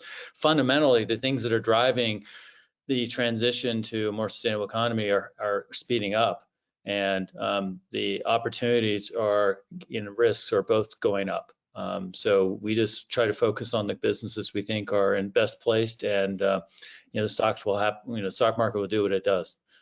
So let me rephrase the question. That the types of stocks that you focus on that you think are in the best place, what businesses are they in these days?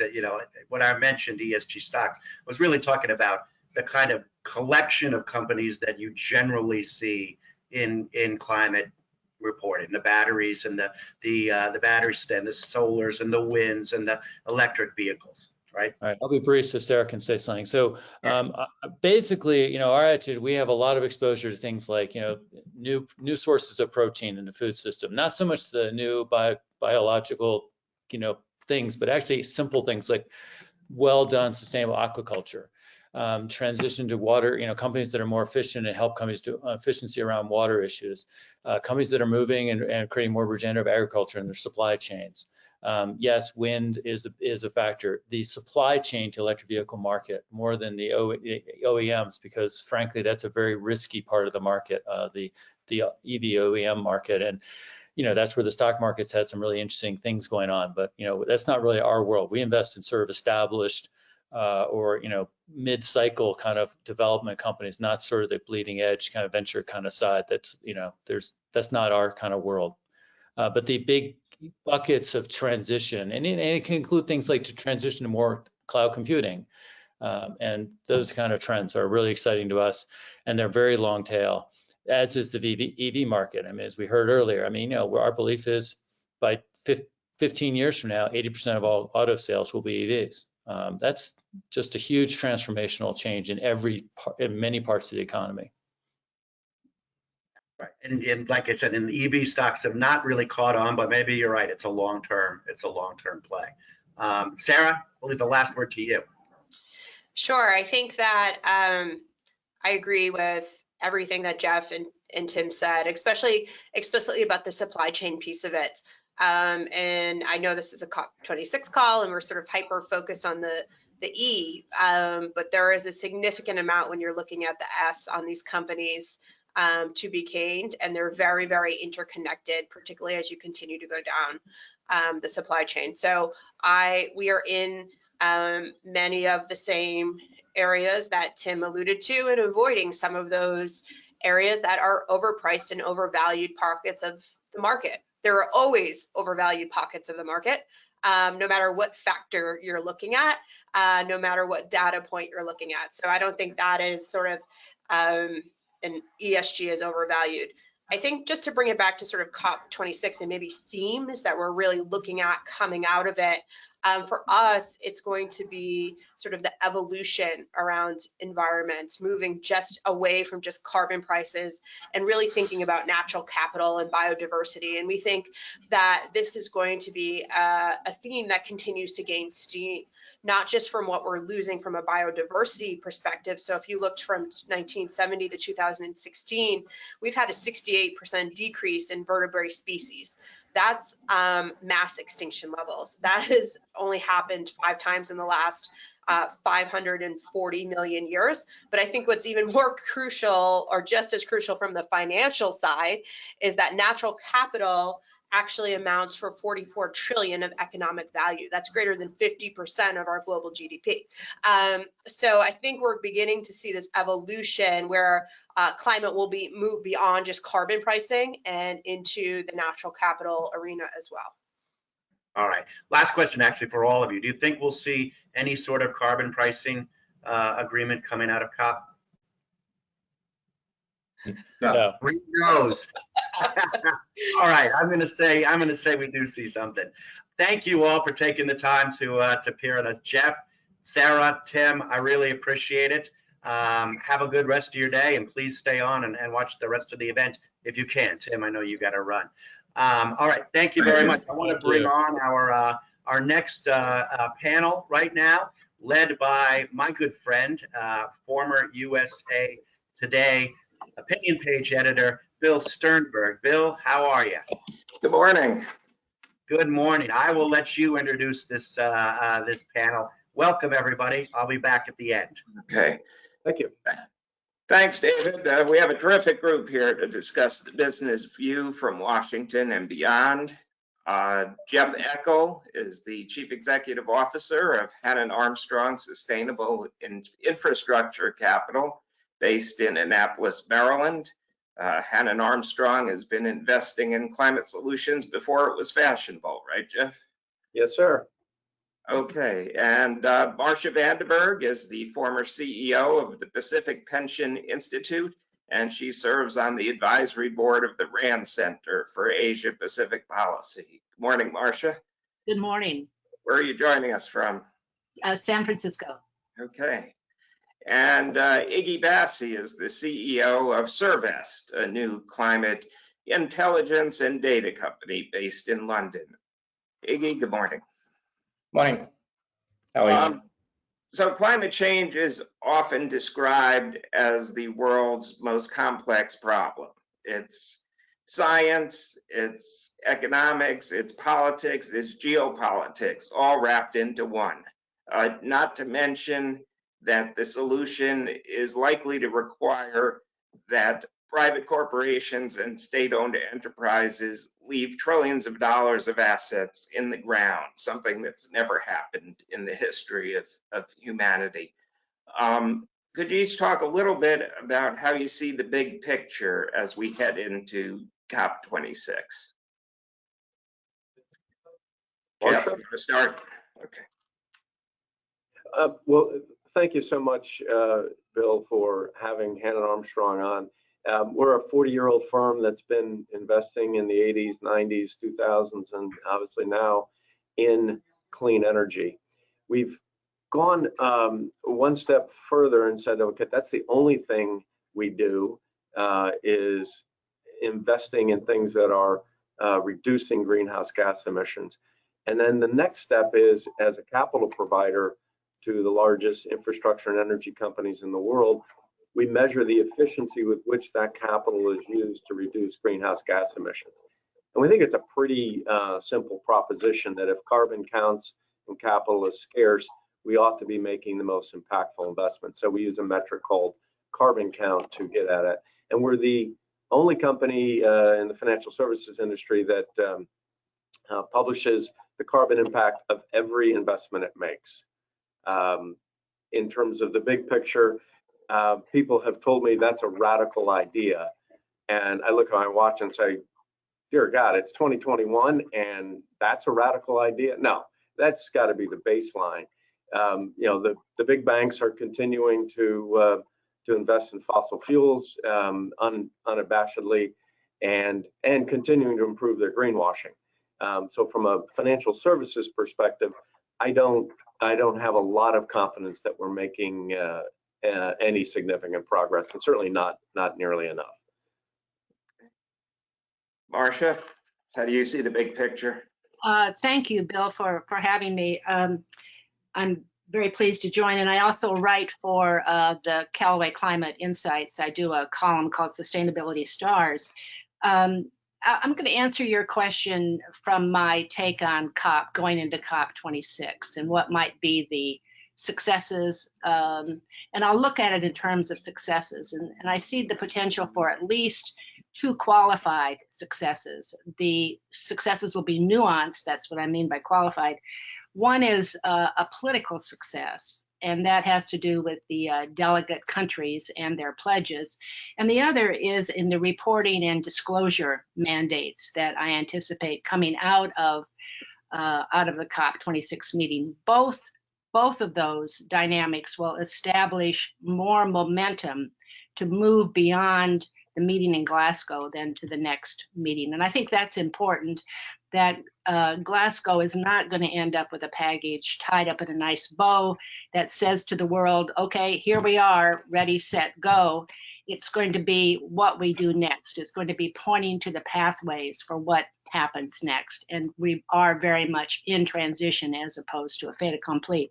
On the political front, I would just say, my view of the delegates is sort of in 3 parts. One group, the first part is one group, it's the large, rich economies, the US, Canada, Japan, the EU, and the UK. And it's these countries that have got the momentum, both around the commitments and the increase in the commitments, as well as what's happening internally in their countries. And I think internally you have a great support from civil society and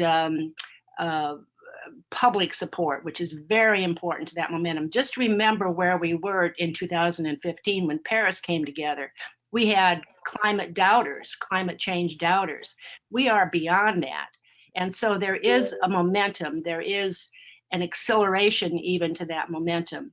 But that one group can't do it all by itself. It's got a second group, which is the large emitters, developing countries. And here I put China, India, Russia, Brazil. And we know the case there. There's not going to be any real movement there in terms of them coming closer to the table than they already are. But in the third group, the really vulnerable countries, if you think of countries like Bangladesh, the really vulnerable countries where there is survival at stake, where growth is an imperative, that's where there's opportunity for these big, rich countries to reach across the aisle, join forces, if you will, and claim some kind of moral authority that says climate change has to be dealt with and has to be dealt with in a certain way. That's where that $100 billion fund comes in my opinion. So there's opportunity, I think, to focus on a positive outcome politically, even if we don't get the magic dollar number that we want. I think the second nuanced success will be in the reporting and disclosure mandate. I think we'll see the IFRS come forward with the announcement of their Sustainability Standards Board and the rule book underneath that Sustainability Standard Board, and what that means for the 140 countries that now report, or corporations now report to IFRS standards. SEC has got a lot going on. The SEC will not follow suit, but will be doing their own thing. And then you also have all the initiatives that Mark Carney is responsible for. And all of this is focused on improving the quality of the capital markets, making them more transparent, making them more, and allowing investors to be more risk resilient, allowing corporations to be, setting the stage for investors and corporations to be more risk resilient. I just make a third point. There has been underway, as I understand it, a discussion around what's called the Paris Rule Book. And it's the rule book, it's a high level book that is got building consensus, and it is the book that is being used, will be used going forward out of COP26. This rule book, around which consensus is building, as I understand it, includes an Article 6 in it. And this is high level guidance for the basis for countries with carbon trading systems to work cross-border. In other words, it's not a solution, it's the basis, and it's injecting a framework for the discussion around carbon trading, carbon pricing, and that kind of thing. So it's that level of dynamic that I think is going to mark the success of COP26. And that's how I'm looking at the big picture, Bill. Okay, thanks, Marsha. Iggy, how's the big picture look from London? Well, I think echoing what Marsha said, I don't think we're going to see any ribbon bows out of Glasgow. I think if we get some guidance and some direction on disclosure, I think that'll be quite monumental, because then the cascade effects will ripple through. So I think something like I think we count like something like 21,000 companies will be subject to some level of new disclosure law in the next 36 months. So we need disclosure bodies to get together and think about standardization. In terms of the bigger picture, where we see differences, climate's also, if you like, colliding with another big shift, which is technology and exponential technology. So we take a different view. We think, gee, maybe we have some technology, but it's not distributed well. So we are on a pathway to make every asset discoverable over time on the planet. We have the tools, we have the technology. There's more and more people now digitally connected. Why can't we then think about open forms of intelligence that allow multiple stakeholders to make decisions? So we've been working for the last 5 years on developing machine learning models, computer vision models, so we can all get a view of climate risk at an asset level. Because I think it's only when you get down to the asset level that you fundamentally change people's incentives, whether you're a portfolio manager, you're a house owner, you're a factory owner, you're a government agent. In many ways, we need to personalize climate risk. We need to put a dollar sign on it. We need to quantify it, but we need to distribute it in a way that we don't end up with more game theory, where only a few people have some very privileged information and others don't. Because this is not a net zero game. In sort of many ways, you want multiple parties to get smarter at the same time. So Glasgow would be interesting to see what happens. I think you'll see deeper commitments from companies and countries. I'm not sure we'll see anything signed as a Congress. Okay, we'll talk more about Cervest tool a little later in this discussion. I don't know about you all, but I find myself veering between hope and despair on climate. One morning I'll read that China is building dozens more coal plants domestically, and I'll despair of a solution. And the next day I'll read about a potential technological breakthrough, and that will give me more hope from the future. Talk a little bit about where y'all stand on the optimism, pessimism scale. I'd say 0 being we're all going to fry, 10 being a technology will bail us out of this mess. Jeff, you sounded a little pessimistic in your opening remarks. Yeah, I think ending in a timely fashion the 150-year reign of fossil fuels, which has brought prosperity to so many people, and transitioning it is the largest transformation economies have ever gone through, and they have to do it at a cadence that economies and political structures are just not built for. Too much change has to happen. So it's hard for me to be optimistic when we just put an approval in place for Alberta tar sands to come into the US that's the equivalent of emissions from 50 coal plants a year. This is under a democratically controlled government at this point. We're not making progress quickly enough. The transition's brutal. And then you have the developing world that has aspirations for a much more energy intensive, a fraction of US energy intensity per person. But globally, it's a complete rise in emissions. So no, I'm not at all optimistic. I think we're going to get to US policy, which I'll have other thoughts. But yeah, frying is not, I think, the right metric, though. The world will change, the world will adapt, humans will migrate around. It's going to be messy. People in relatively wealthy countries, they're going to do fine. They're going to adapt. People in poorer countries, yeah, it's a struggle now. It will get worse. Marsha, do you agree with Jeff? I don't say, I understand where his pessimism comes from. I have to say I don't share it. And the reason I don't is, there is no doubt that there are massive pools of capital waiting to be deployed and in the direction of not only climate change, but also around the S issues. But we're talking about around climate risk and climate change, mitigation and adaptation. I mean, the Global Sustainability Investment Alliance estimates 30 trillion in assets now in sustainable strategies underway. So the key is that money has to be channeled. And so I think what COP does again is it's focusing on the role of the public sector. Heretofore, we've had this whole movement driven first by NGOs, getting the civic dialogue, if you will, framed and focused. And then the large institutional investors coming in behind that or in parallel with it in many cases.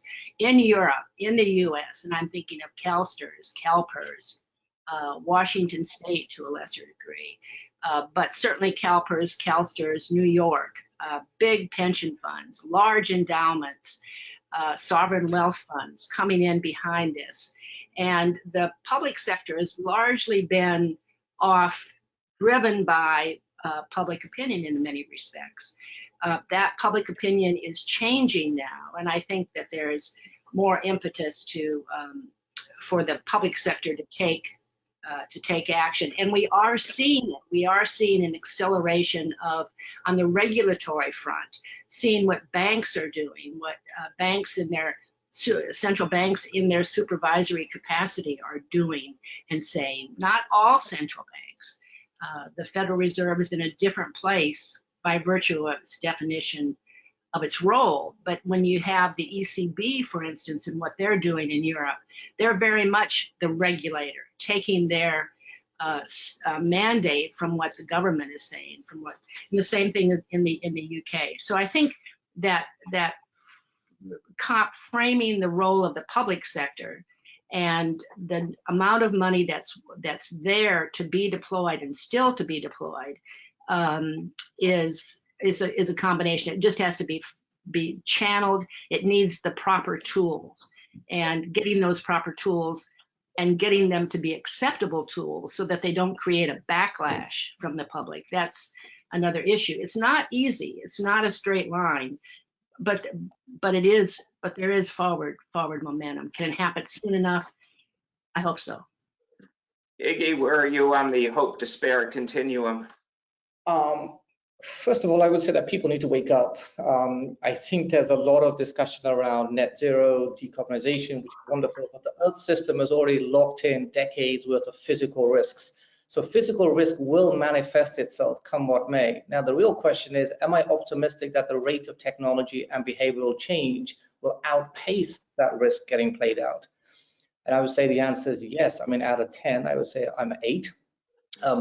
I think, listen, we've had challenges, we have incredible technology, but fundamentally now we have mainstream concern for climate, and it's structural and it's becoming institutional, and it's what gets politicians elected fairly soon. So I think you take all these forces together, you've got, I think, something like $18 billion worth of climate tech capital this year, brand new funds, right?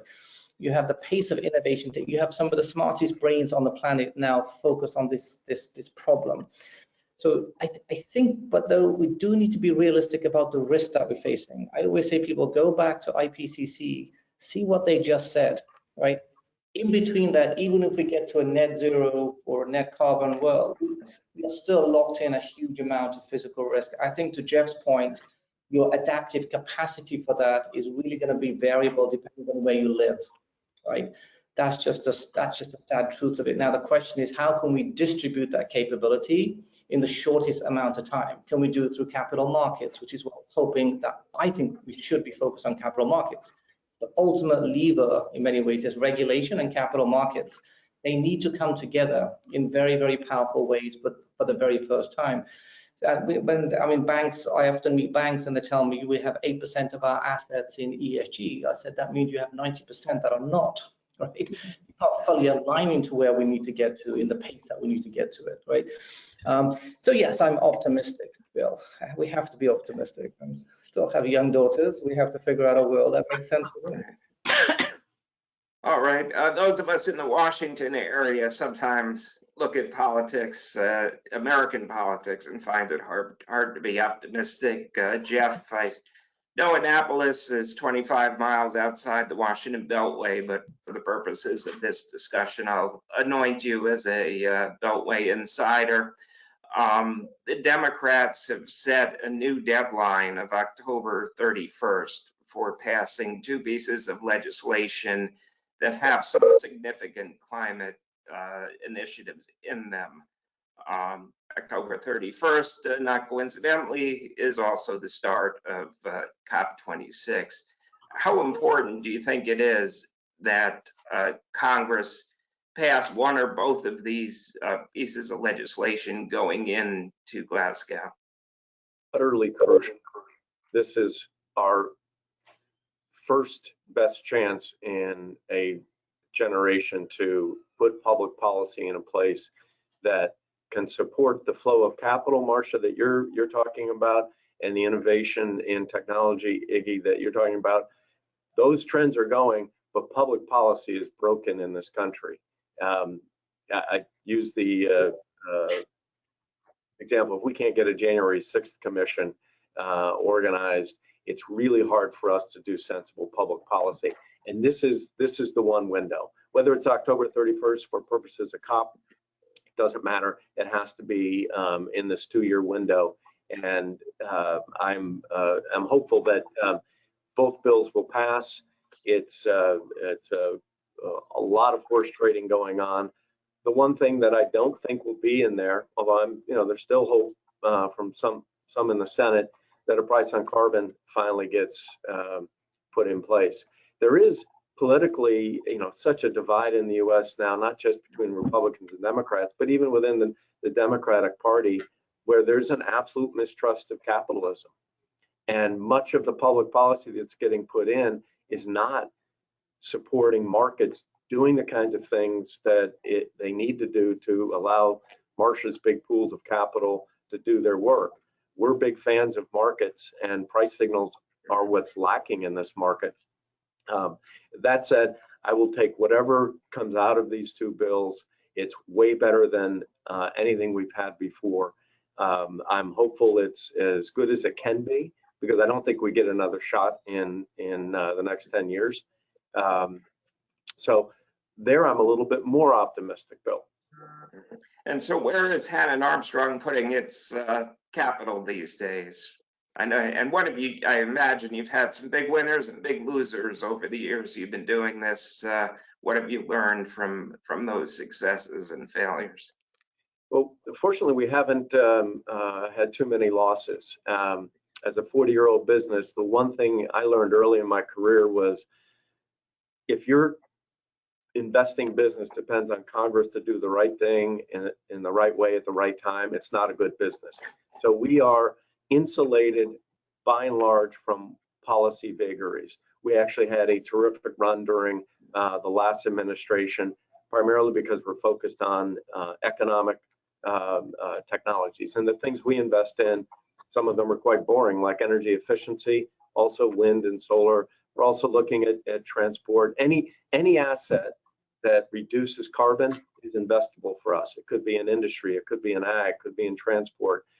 Right now, the largest investable class is in the U.S. electric power sector, and we invested about $2 billion last year and should do about the same this year, which is not an insignificant amount of capital to deploy. I think the lesson learned is focus on, for us, asset level investments that reduce carbon.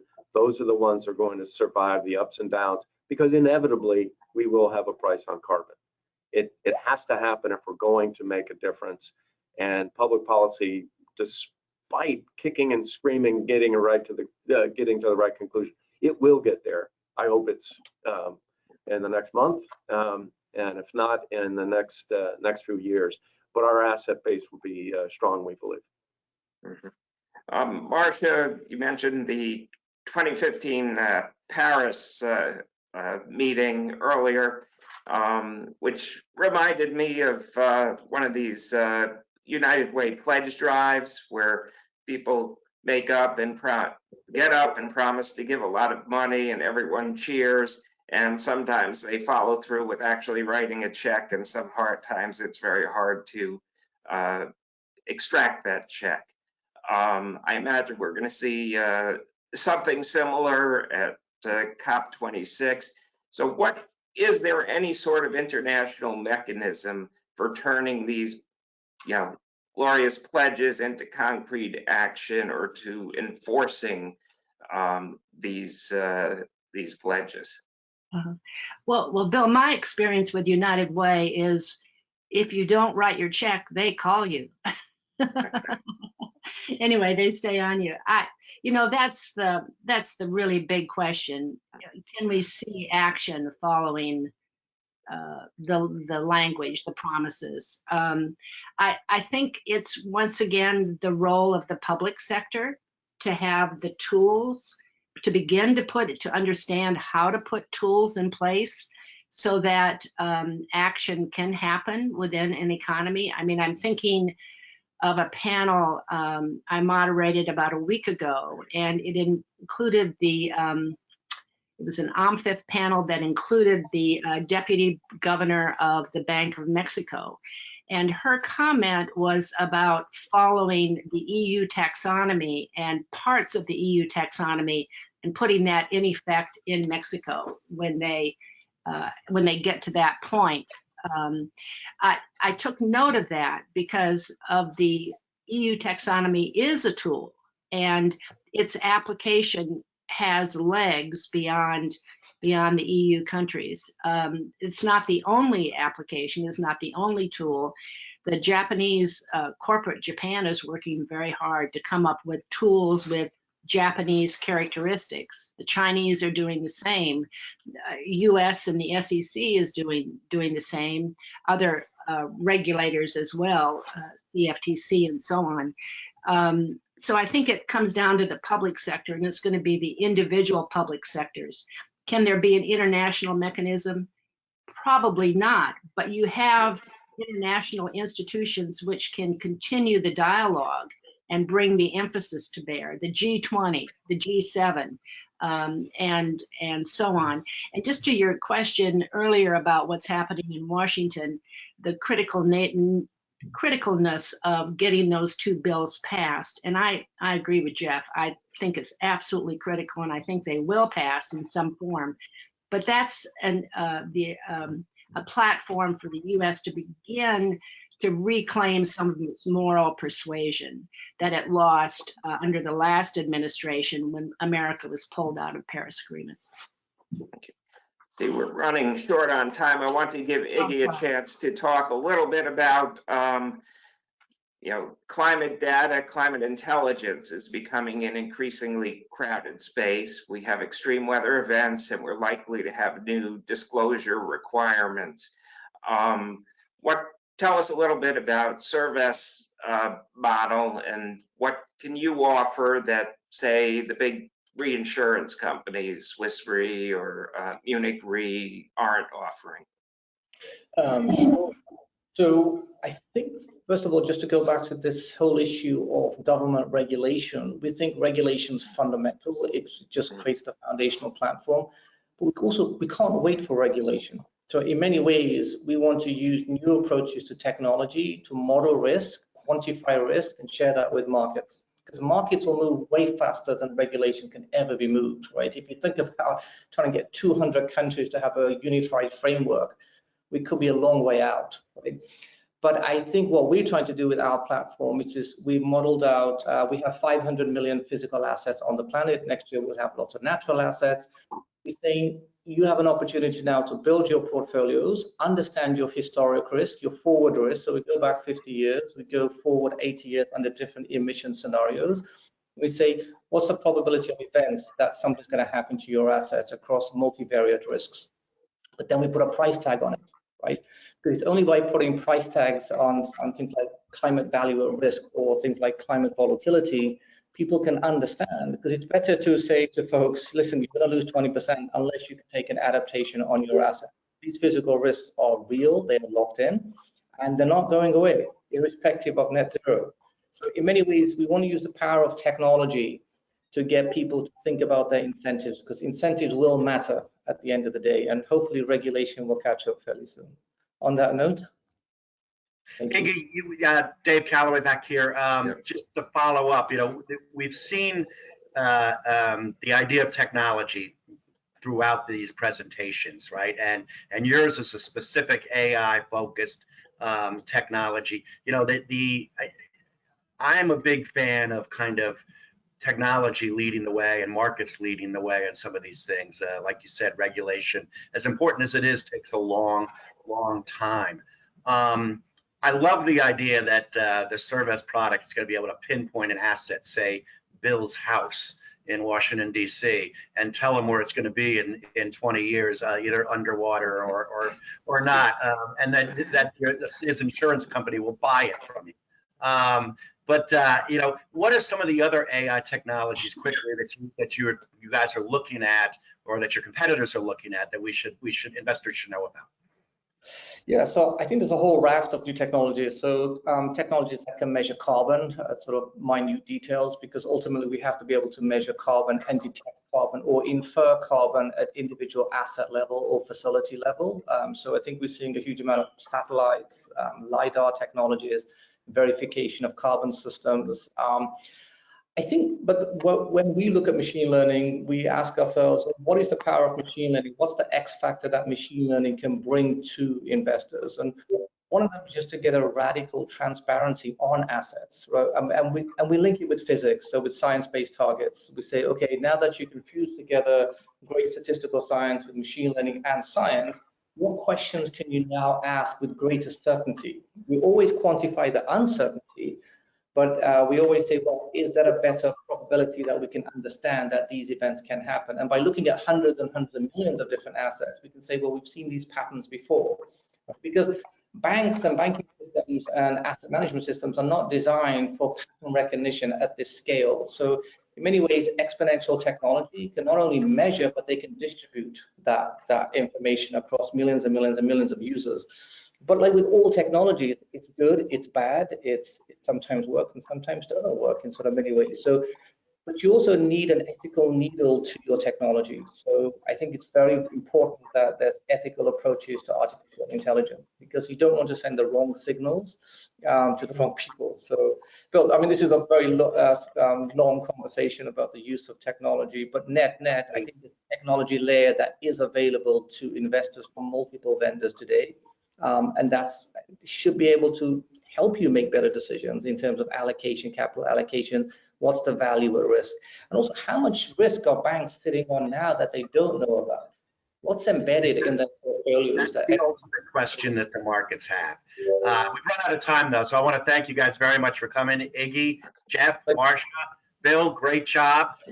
Thank you very much from Washington, and we will hope for that infrastructure bill. Now I'll pass it along to Stephen, who's going to introduce our final panel. Thank you.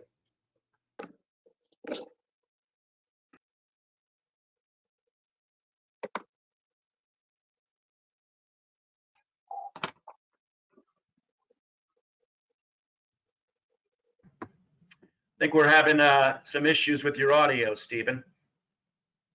Beg your pardon, sorry. Big apologies, a novice error. No, that was a hugely insightful panel. Lots of information. I think a bit like Iggy, I'm an 8, not like Jeff. Jeff is a bit pessimistic there, but yeah, there's lots of reasons to be pessimistic too.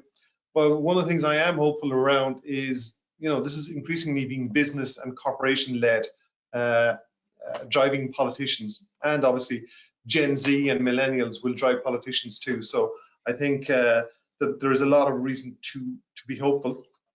So we got the view from the Beltway, if you will, and obviously Iggy gave an insight from London. So now I'm handing over to the incredible Jackie King, Executive Director at IBEC Global, who will lead the panel discussion on the view from Europe and Asia. Welcome, Jackie.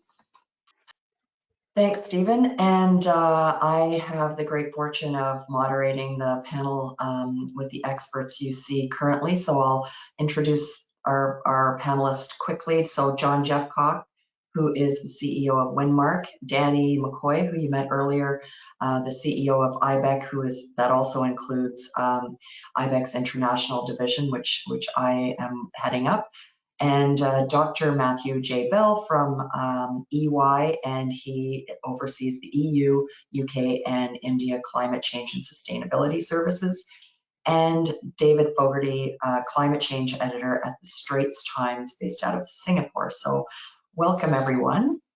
So maybe I'll we've talked a lot about from different areas, but maybe we'll start with a fairly general question to each of you. And as we've heard throughout this event, most experts believe that COP26 is a particular urgency.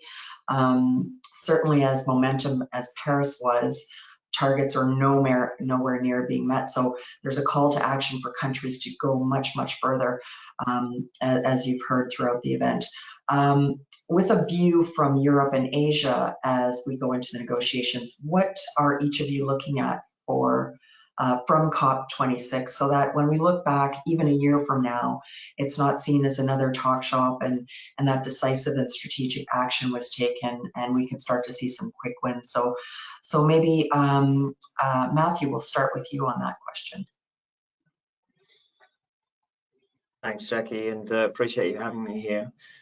Look, it's a really interesting question in the context of both Europe and Asia, because of course we have very different challenges that we face from either a European or an Asian perspective. I had the joy of spending the last 14 years in Asia before moving back to Europe, and I can tell you they are facing pretty different challenges in the context of decarbonisation. The average coal-fired power fleet in Southeast Asia, for example, is around 14 years old, so pretty new. The transition they'll need to go through is going to need to be transformative and largely funded somehow. So one of the things that we're hoping for clearly from the COP is continued commitments from developed nations to support developing nations on their decarbonisation journey. I know that Boris Johnson has been spending a lot of his time, including with his recent trips to the US, to try and keep commitments for $100 billion worth of investment per year to help fund that transition. Will we get there? I think we'll largely get there, but what we've certainly seen in relation to the urgency comes from the 6th assessment report from the IPCC. So it was a mixed report for me. I mean, it was the first report that fundamentally tells us that human-induced climate change is real, so that humans are actually causing climate change quite definitively now in the science.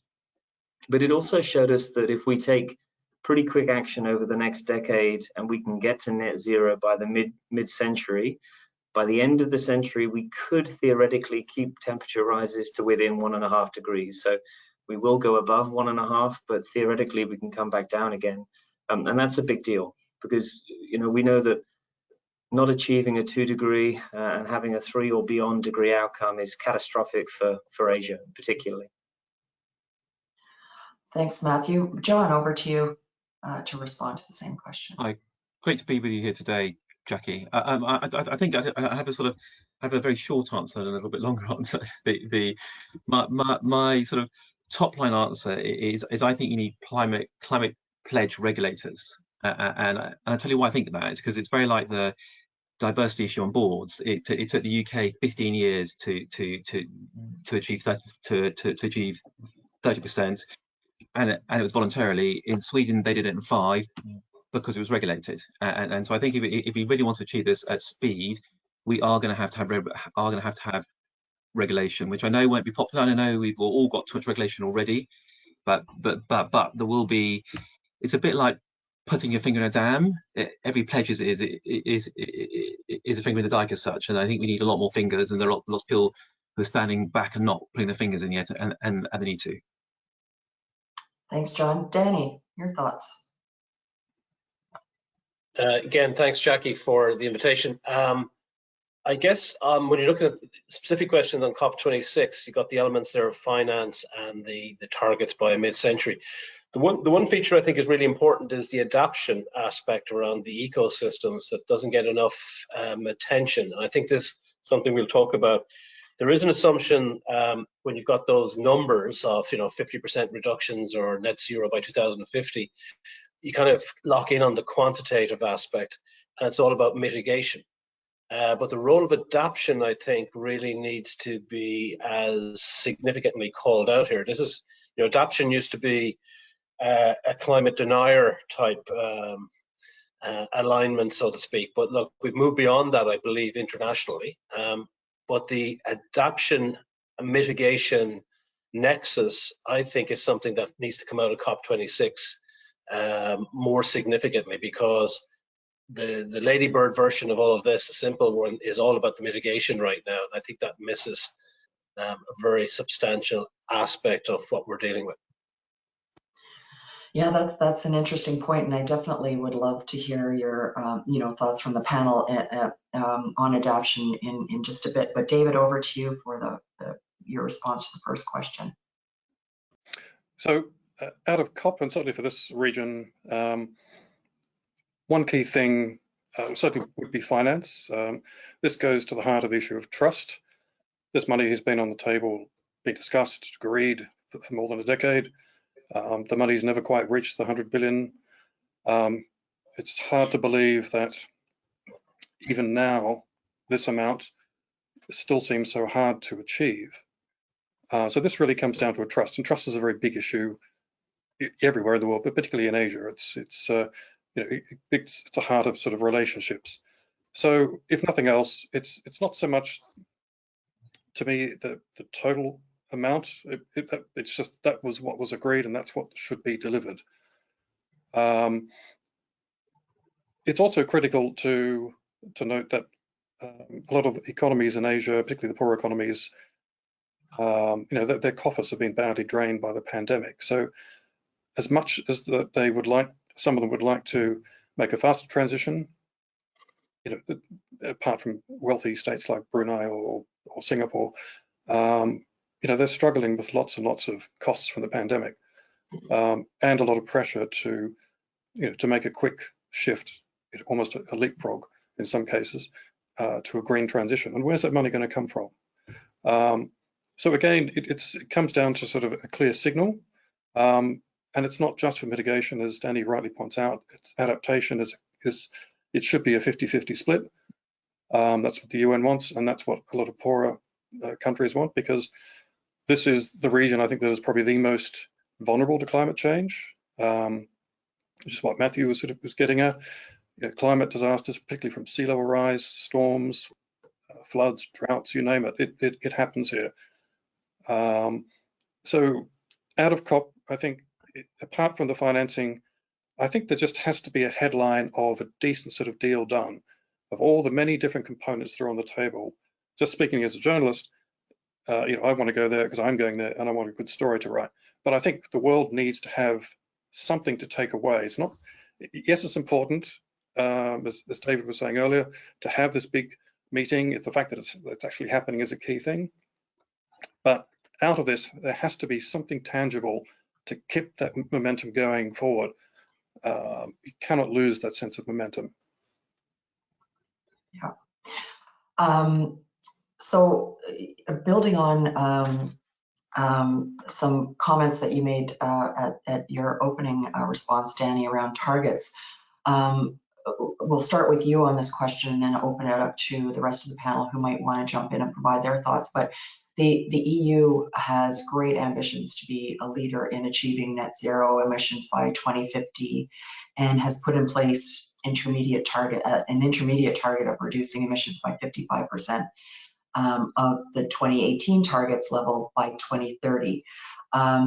That's almost double the ambition outlined just a few years ago. So I'd love to hear your thoughts on what that means in terms of costs and investment by governments, and given that commitments made by governments cascade down to companies, what does that mean for businesses? And in both scenarios, both cases, in government and business costs and investment, what does all of that mean in the context of the aftermath of the global COVID pandemic? Yeah, so thanks, Jackie. So you encapsulated very well there. So just taking the European context, it was a 30% ambition about 3 years ago to be hit by 2030. And so with Fit for 55, it's a near doubling of the ambition. Now, what we know is that's not a near doubling of costs. The costs here are non-linear. So you'll have done the cheapest way to do the 30% first, and then the step up, the next 25% are going to be probably as costly, in the sense that they're at least going to be that cost, because if it was linear, that would be the case, but we know it's going to be much more expensive. Then you add on what we've observed in the last 3 years, particularly with the global pandemic, is supply chains have just become so disruptive, more costly. So you could be talking about doubling the ambition, and think up to quadrupling the cost, actually.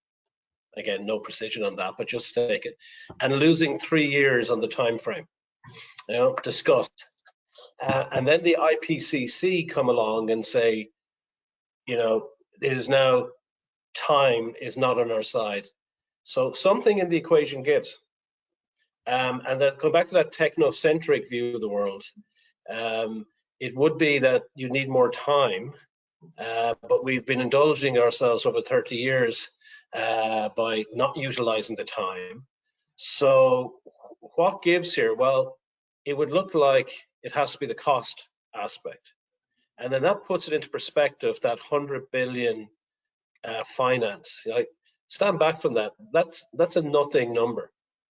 It's 13 euros per person on the globe for what is per annum. It's not even per day.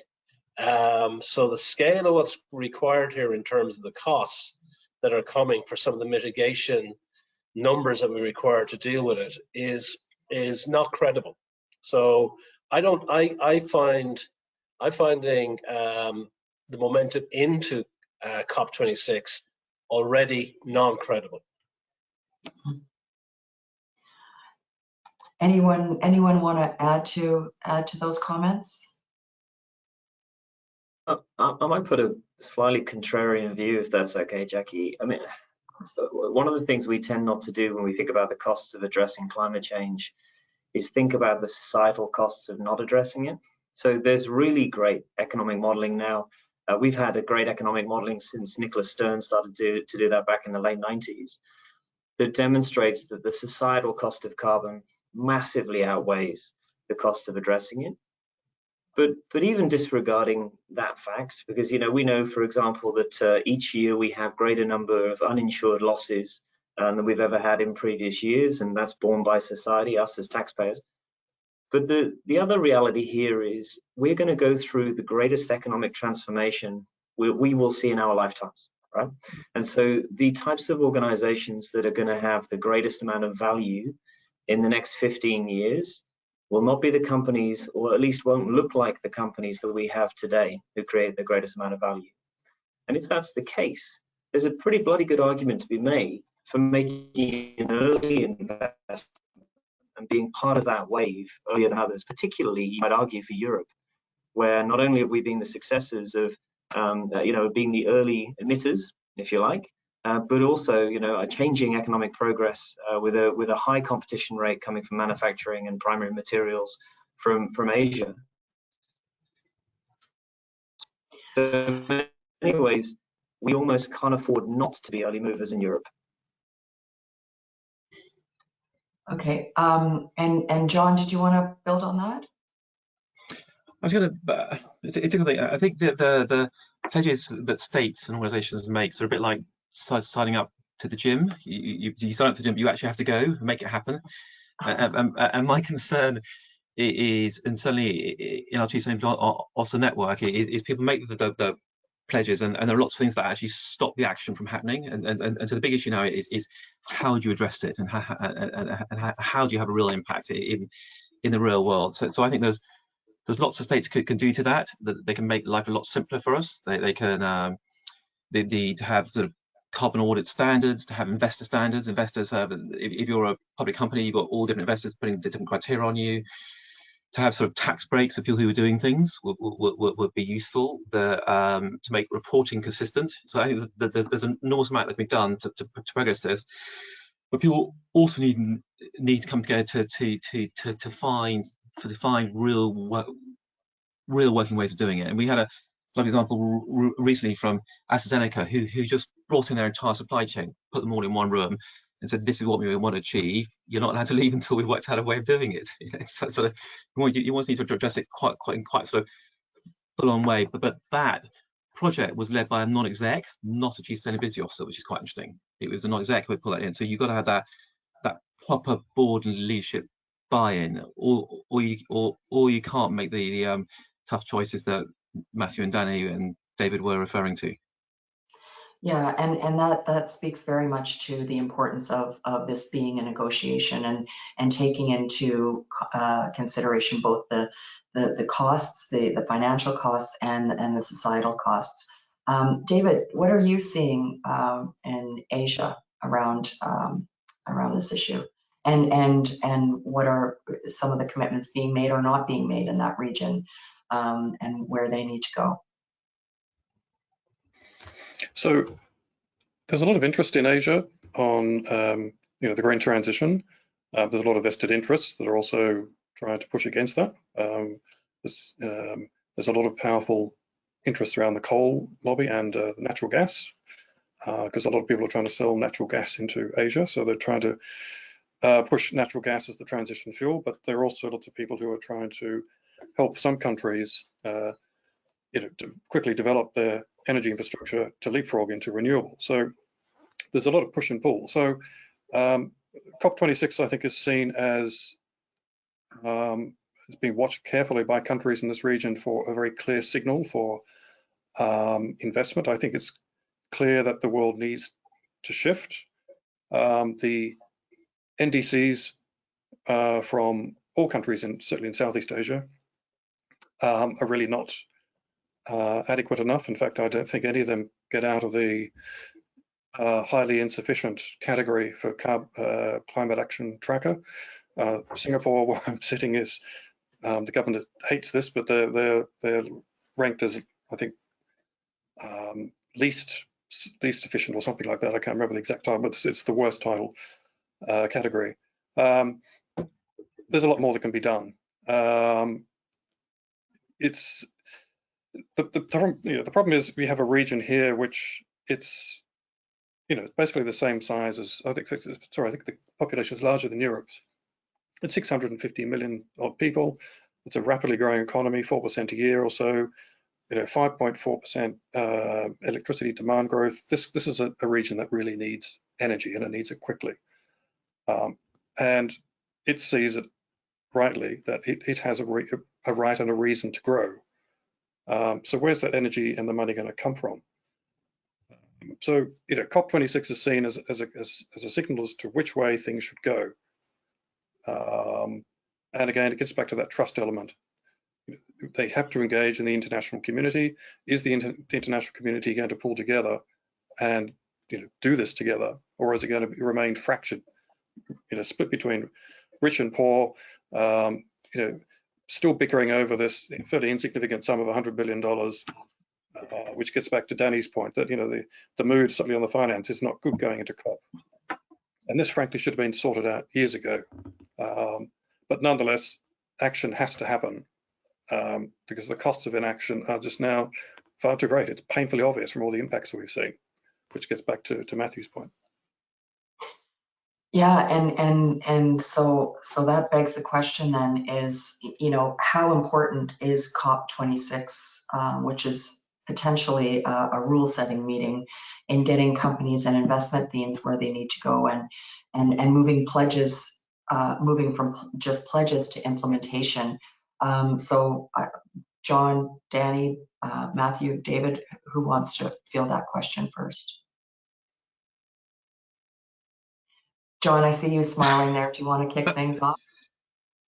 I do think we need the regulation to come through. I think that the one thing we can do is deregulation and agree a global standard across that. Obviously, it has to vary from sector to sector because there are nuances within that, and there are certain things. But I think they do need the regulation, and I also think that there will be first mover advantage to states who do that, because and the reason I say that is if you look at the legal sector in the UK, it was deregulated quite early, and what that meant is that they were all very stressed at the time, but it meant they had to evolve, and they had to evolve very fast and become very efficient and very good at what they did, very good at what they did. And as a result, they started acquiring all the other law firms across the world, and it's now a very dominant legal sector. So I think if you actually push your nation state or region forward hard, the innovation you create long term has huge benefits, although there may be a short term cost in that. I think there's a huge long term benefit of forcing stuff through, and we're not going to do it on our own. I mean, we will do good stuff, but it's a bit like vaccines. You know, I was in Southwark last night at a school, and it's a region where only 60% of people have taken the vaccine, and it's available to everybody, but only 6%, and that's not enough. We need all 100% to take it, and they're not going to do that unless people force them to do it. So I would opt for regulation. Yeah, Danny. I think it's a good point that John makes about first mover advantage, and I think perhaps Matthew was suggesting that earlier on Europe taking the lead. I don't believe we'll get everybody in lockstep globally. You know, we see the multilateral type of activity occurring even just as we're speaking right now with the OECD on corporate tax. It is sufficient to get the ball rolling on the idea here. I think that's where, you know, G7 countries really at COP26 should try to align on the regulation aspect to try to move this along. And, you know, if the IPCC warnings are about time being out, that provides, I think, a backdrop even with electorates and with the treasuries as well to make that point, because this is a no regrets strategy. You know, with the technologies and the alternative fuels sources emerging, you know, the move from fossil was going to happen sometime in some generation. And this, you know, the timing is probably right with lots of added benefits for doing it now collectively. Yeah, absolutely. Matthew, anything to add there? I'll probably just add that it's always dangerous to get our hopes too much behind a COP. If we know one thing about the UN process is it's very challenging to get agreement. I think very few people realize you have to have 100% consensus from those in the room to pass something at a conference of parties. And so to get every nation state sat in a room to agree on a rule, you can imagine what a Sisyphean task that is. So I think it's hard to put too much emphasis on that. We saw that at Copenhagen, so much excitement about what was going to happen at Copenhagen, and it was largely a damp squib. But I think the truth is what's important from the COP is going to be the ambition. So, you know, as Danny and John have said, the NDCs are super important in the context of what we will achieve by 2030 and then setting ambitions to 2040. And I think we're starting to see, well, not just countries, but actually companies making significant commitments who we maybe wouldn't have thought would have been able to. You know, David, in your region, you know, Malaysia have made stronger commitments to net zero, and companies like Tenaga, TNB, one of the biggest energy providers with a reasonably young thermal fleet, have committed to be net zero by 2050. So I think to the degree that we have companies making those commitments and holding themselves to them, and as we heard in prior panels, investors will be holding them to those commitments, then I think all we really need from the COP is a sense of trajectory. Yeah, absolutely. David, final word to you on this question. Yes, I totally agree with Matthew. This is again the signal that everybody looks for, the trajectory. Which way are we heading? Yes, I think we've all been to COPs, and we've all been perhaps a little bit disappointed that the final agreement is never quite as exciting or as robust as we were hoping. You can sneak in some decisions. It just depends how quickly how fast the person is on the gavel, you know, just to stop Saudi Arabia or certain people from ejecting. But just back to John's point about regulation, that's absolutely key. It's great that businesses are moving, but businesses will always, almost always look for governments to be also the direction setters. So I can give you two quite recent examples. So the Monetary Authority of Singapore, which is the de facto central bank, has recently allotted nearly $2 billion of the country's reserves to 5 asset managers for climate-linked investments. And Temasek is also, MAS is also consulting with the financial industry on mandatory climate-related disclosures. So this is part of the shift that's happening here towards getting the market, the financial market, to be much more aware of climate risks, pricing those risks, and also getting the banks to limit their exposures. That's quite critical for a regional financial center. And this week, Indonesia's state-backed utility, PLN, finally released its forward-looking decade power procurement plan. And renewables will make up just over half of the expected investment of $56 billion. And for the first time, solar will get a sizable chunk of that, close to 5 gigawatts. Now, solar has always been very badly sort of underinvested in Indonesia. This time around, the government is looking to speed up that investment, and is also enticing or changing the rules between independent power producers and investors, basically, to improve investments to go into renewables. But unfortunately, coal will still get another 14 gigawatts to be added, including existing power stations that are being built. So it's a bit of a mixed picture. But certainly, COP needs to send a signal that then hopefully will get into government regulation, and you'll also get the benefit of companies also then setting the targets as well. Yeah, and on governments, there's still no certainty whether or not President Xi will be attending Glasgow. Any insights on that you can share? What are your thoughts on? No, he's not. He's told the Italian government, or his people have told the Italian government that he's not attending the G20.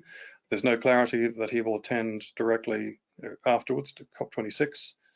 But then he's notorious for sort of making sudden announcements, as we've seen at the UN, and also changes in travel plans. So we'll have to wait and see on that. It'd be great if he turns up. Yeah, might send a stronger signal if he doesn't, not in the positive.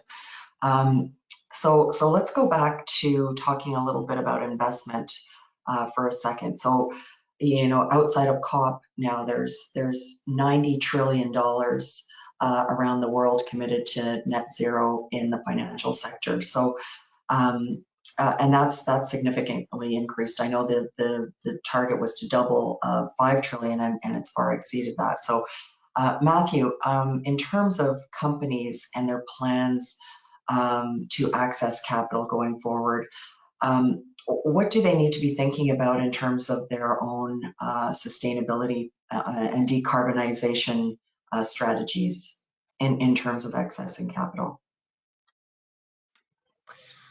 So it's a really boring answer, but one of them is they've got to get their data right. Organization. I mean, we've had hundreds of years of financial accounting, maybe 2 decades of non-financial accounting. But I can tell you the vast majority of organizations still manage their carbon information on Excel spreadsheets. And so that needs to really be evolved and become core to a business operation, not sit with my colleagues in the sustainability space within companies, but be part of the group financial controllers base, in my personal view. But second to that, I think organizations would do well to reflect on the intent of the TCFD, which is really not just to consider your own emissions and how you're reducing your own emissions in line with science-based targets, but the context of climate change and how it impacts you. So, Danny opened the comments around adaptation.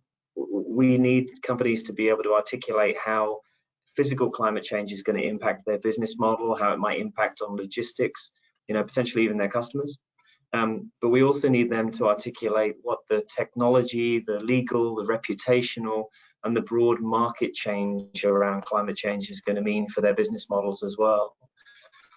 You know, many organizations that have reasonably low emissions themselves are actually part of supply chains that are quite emissions intensive and are going to change.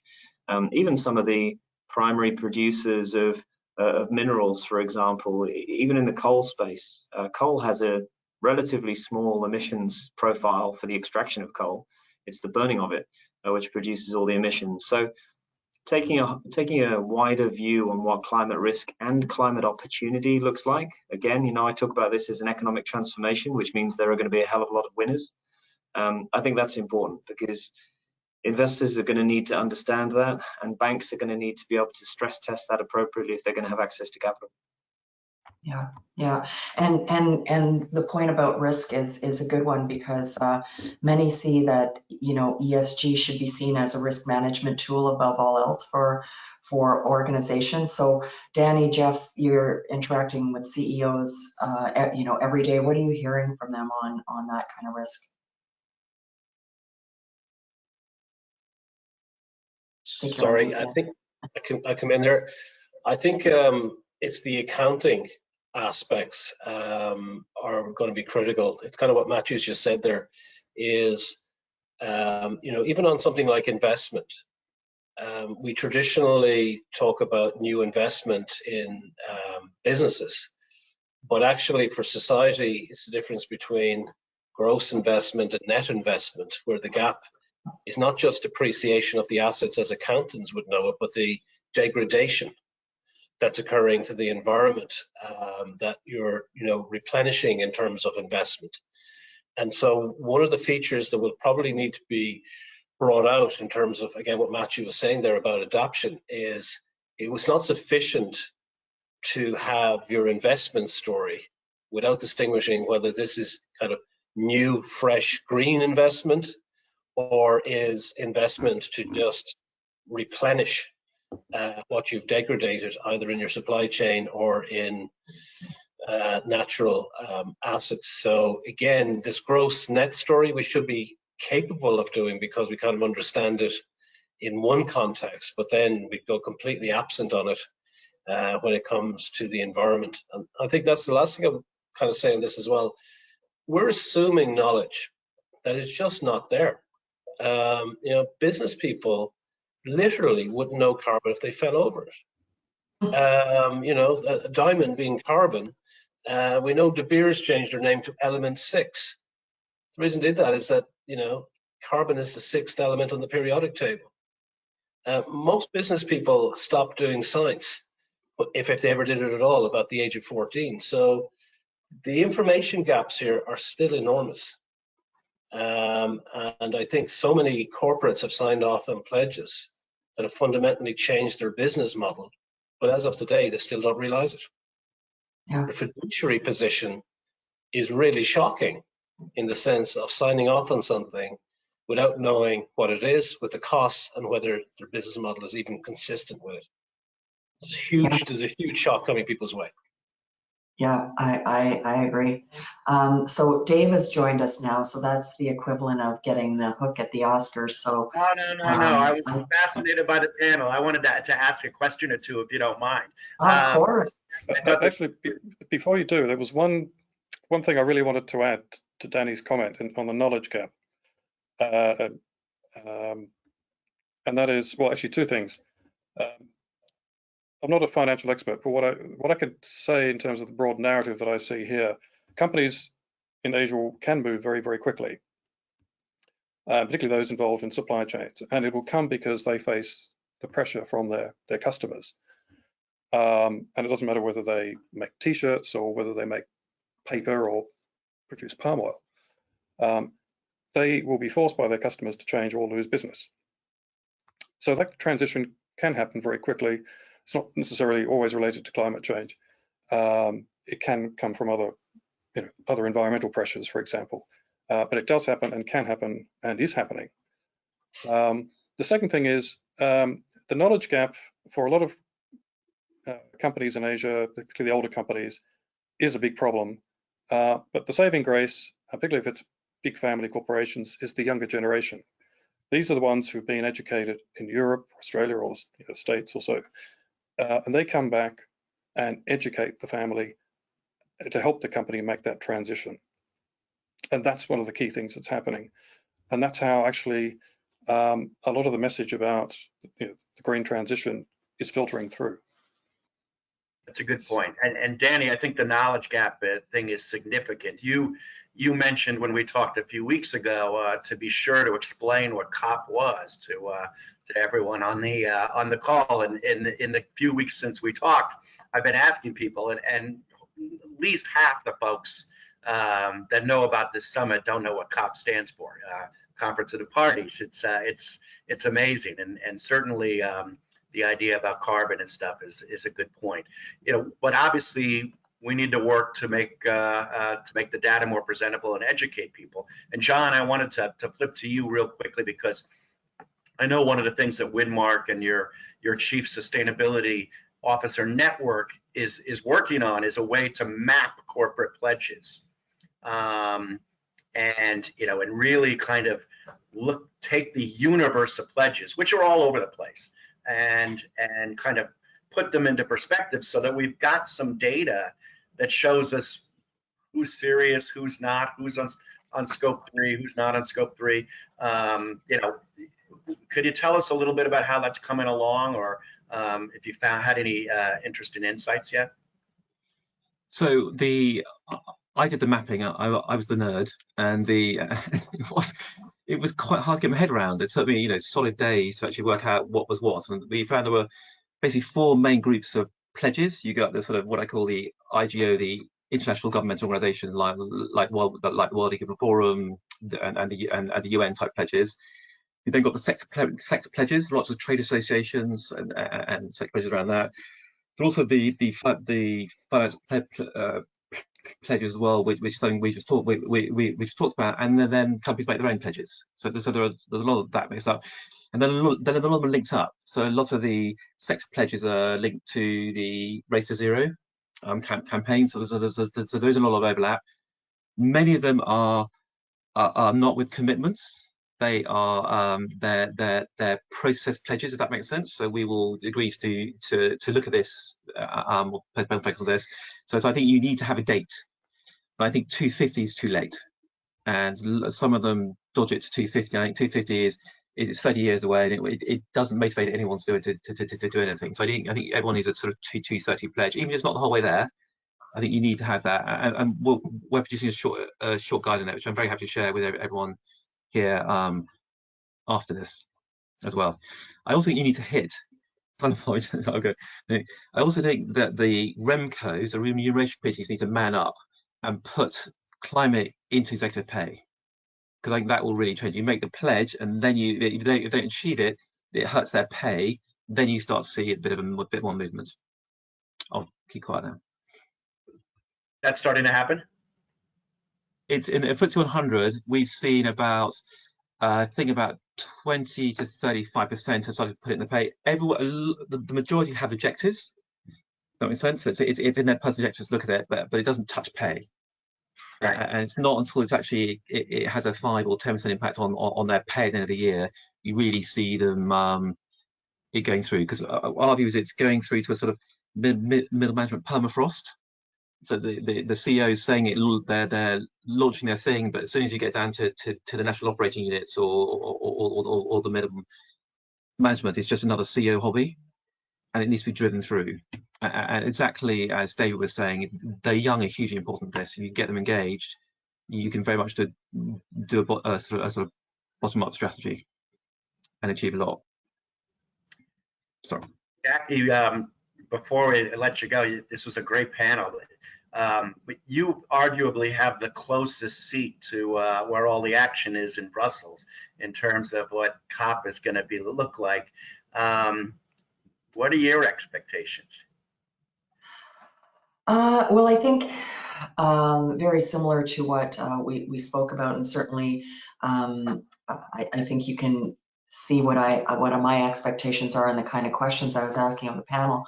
So it really is, can we work together? I think having a more a coordinated global framework, I think is going to be essential, and I'd love to see more out of that, and some clear action. So there's lots that we know. We know about the technologies and the renewable energies, and simply put, it makes sense to accelerate that more.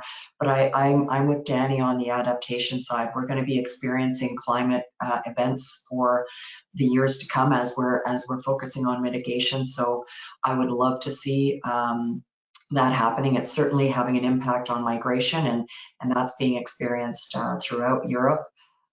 So all of those things are interconnected. So those are the kinds of things that I'd like to see, but definitely more on the action side, and having short-term wins and targets, because I think John pointed out 2050 is a long time away, which 2030 and 2050 was a long time away back when we set targets in Paris. So that's what I'd like to see, and certainly consistent with what I'm hearing in Europe. Great points. Quick wins, as Val Smith said earlier in the show. Yeah, exactly. Jackie and Danny, can you please stay on for our conclusion, if we can bring Stephen on? And John, David, and Matthew, thank you very much for your insights. Appreciate having you, and look forward to seeing some of that stuff come out in the near future. Hello, Stephen. Hey, hey, Dave. Hey, Danny. Hey, Jackie. Good to see you. That was really, really rich discussion there, I thought. I thought, Danny, that thing about business people not knowing carbon, if they tripped over it, and carbon actually being diamonds, that was my highlight, if you will. So yeah, there was lots there. And you know what? It was great to get such discussion from Wall Street, the Beltway, London, Singapore, and obviously Europe per se. So I thought a really, really good event. Really enjoyed it. Yeah, I thought I was interested in the diversity of the expectations, and I think there's so many reasons to be pessimistic about COP26. This David Fogarty hit on it. Singapore, Australia, South Africa not coming, China, Russia as of now, we not sure if they're coming. It could put a significant downer, especially if those major polluting countries don't attend. The energy crises everywhere, but it seems to me that expectations are a little bit lower than they usually are, at least going into Madrid or going into Copenhagen, and that makes me, the optimist in me, think we might see something interesting. Carbon pricing mechanism or what, if only so that businesses can start to recognize what it is if they have to start paying for it. Danny, I thought that was a great line.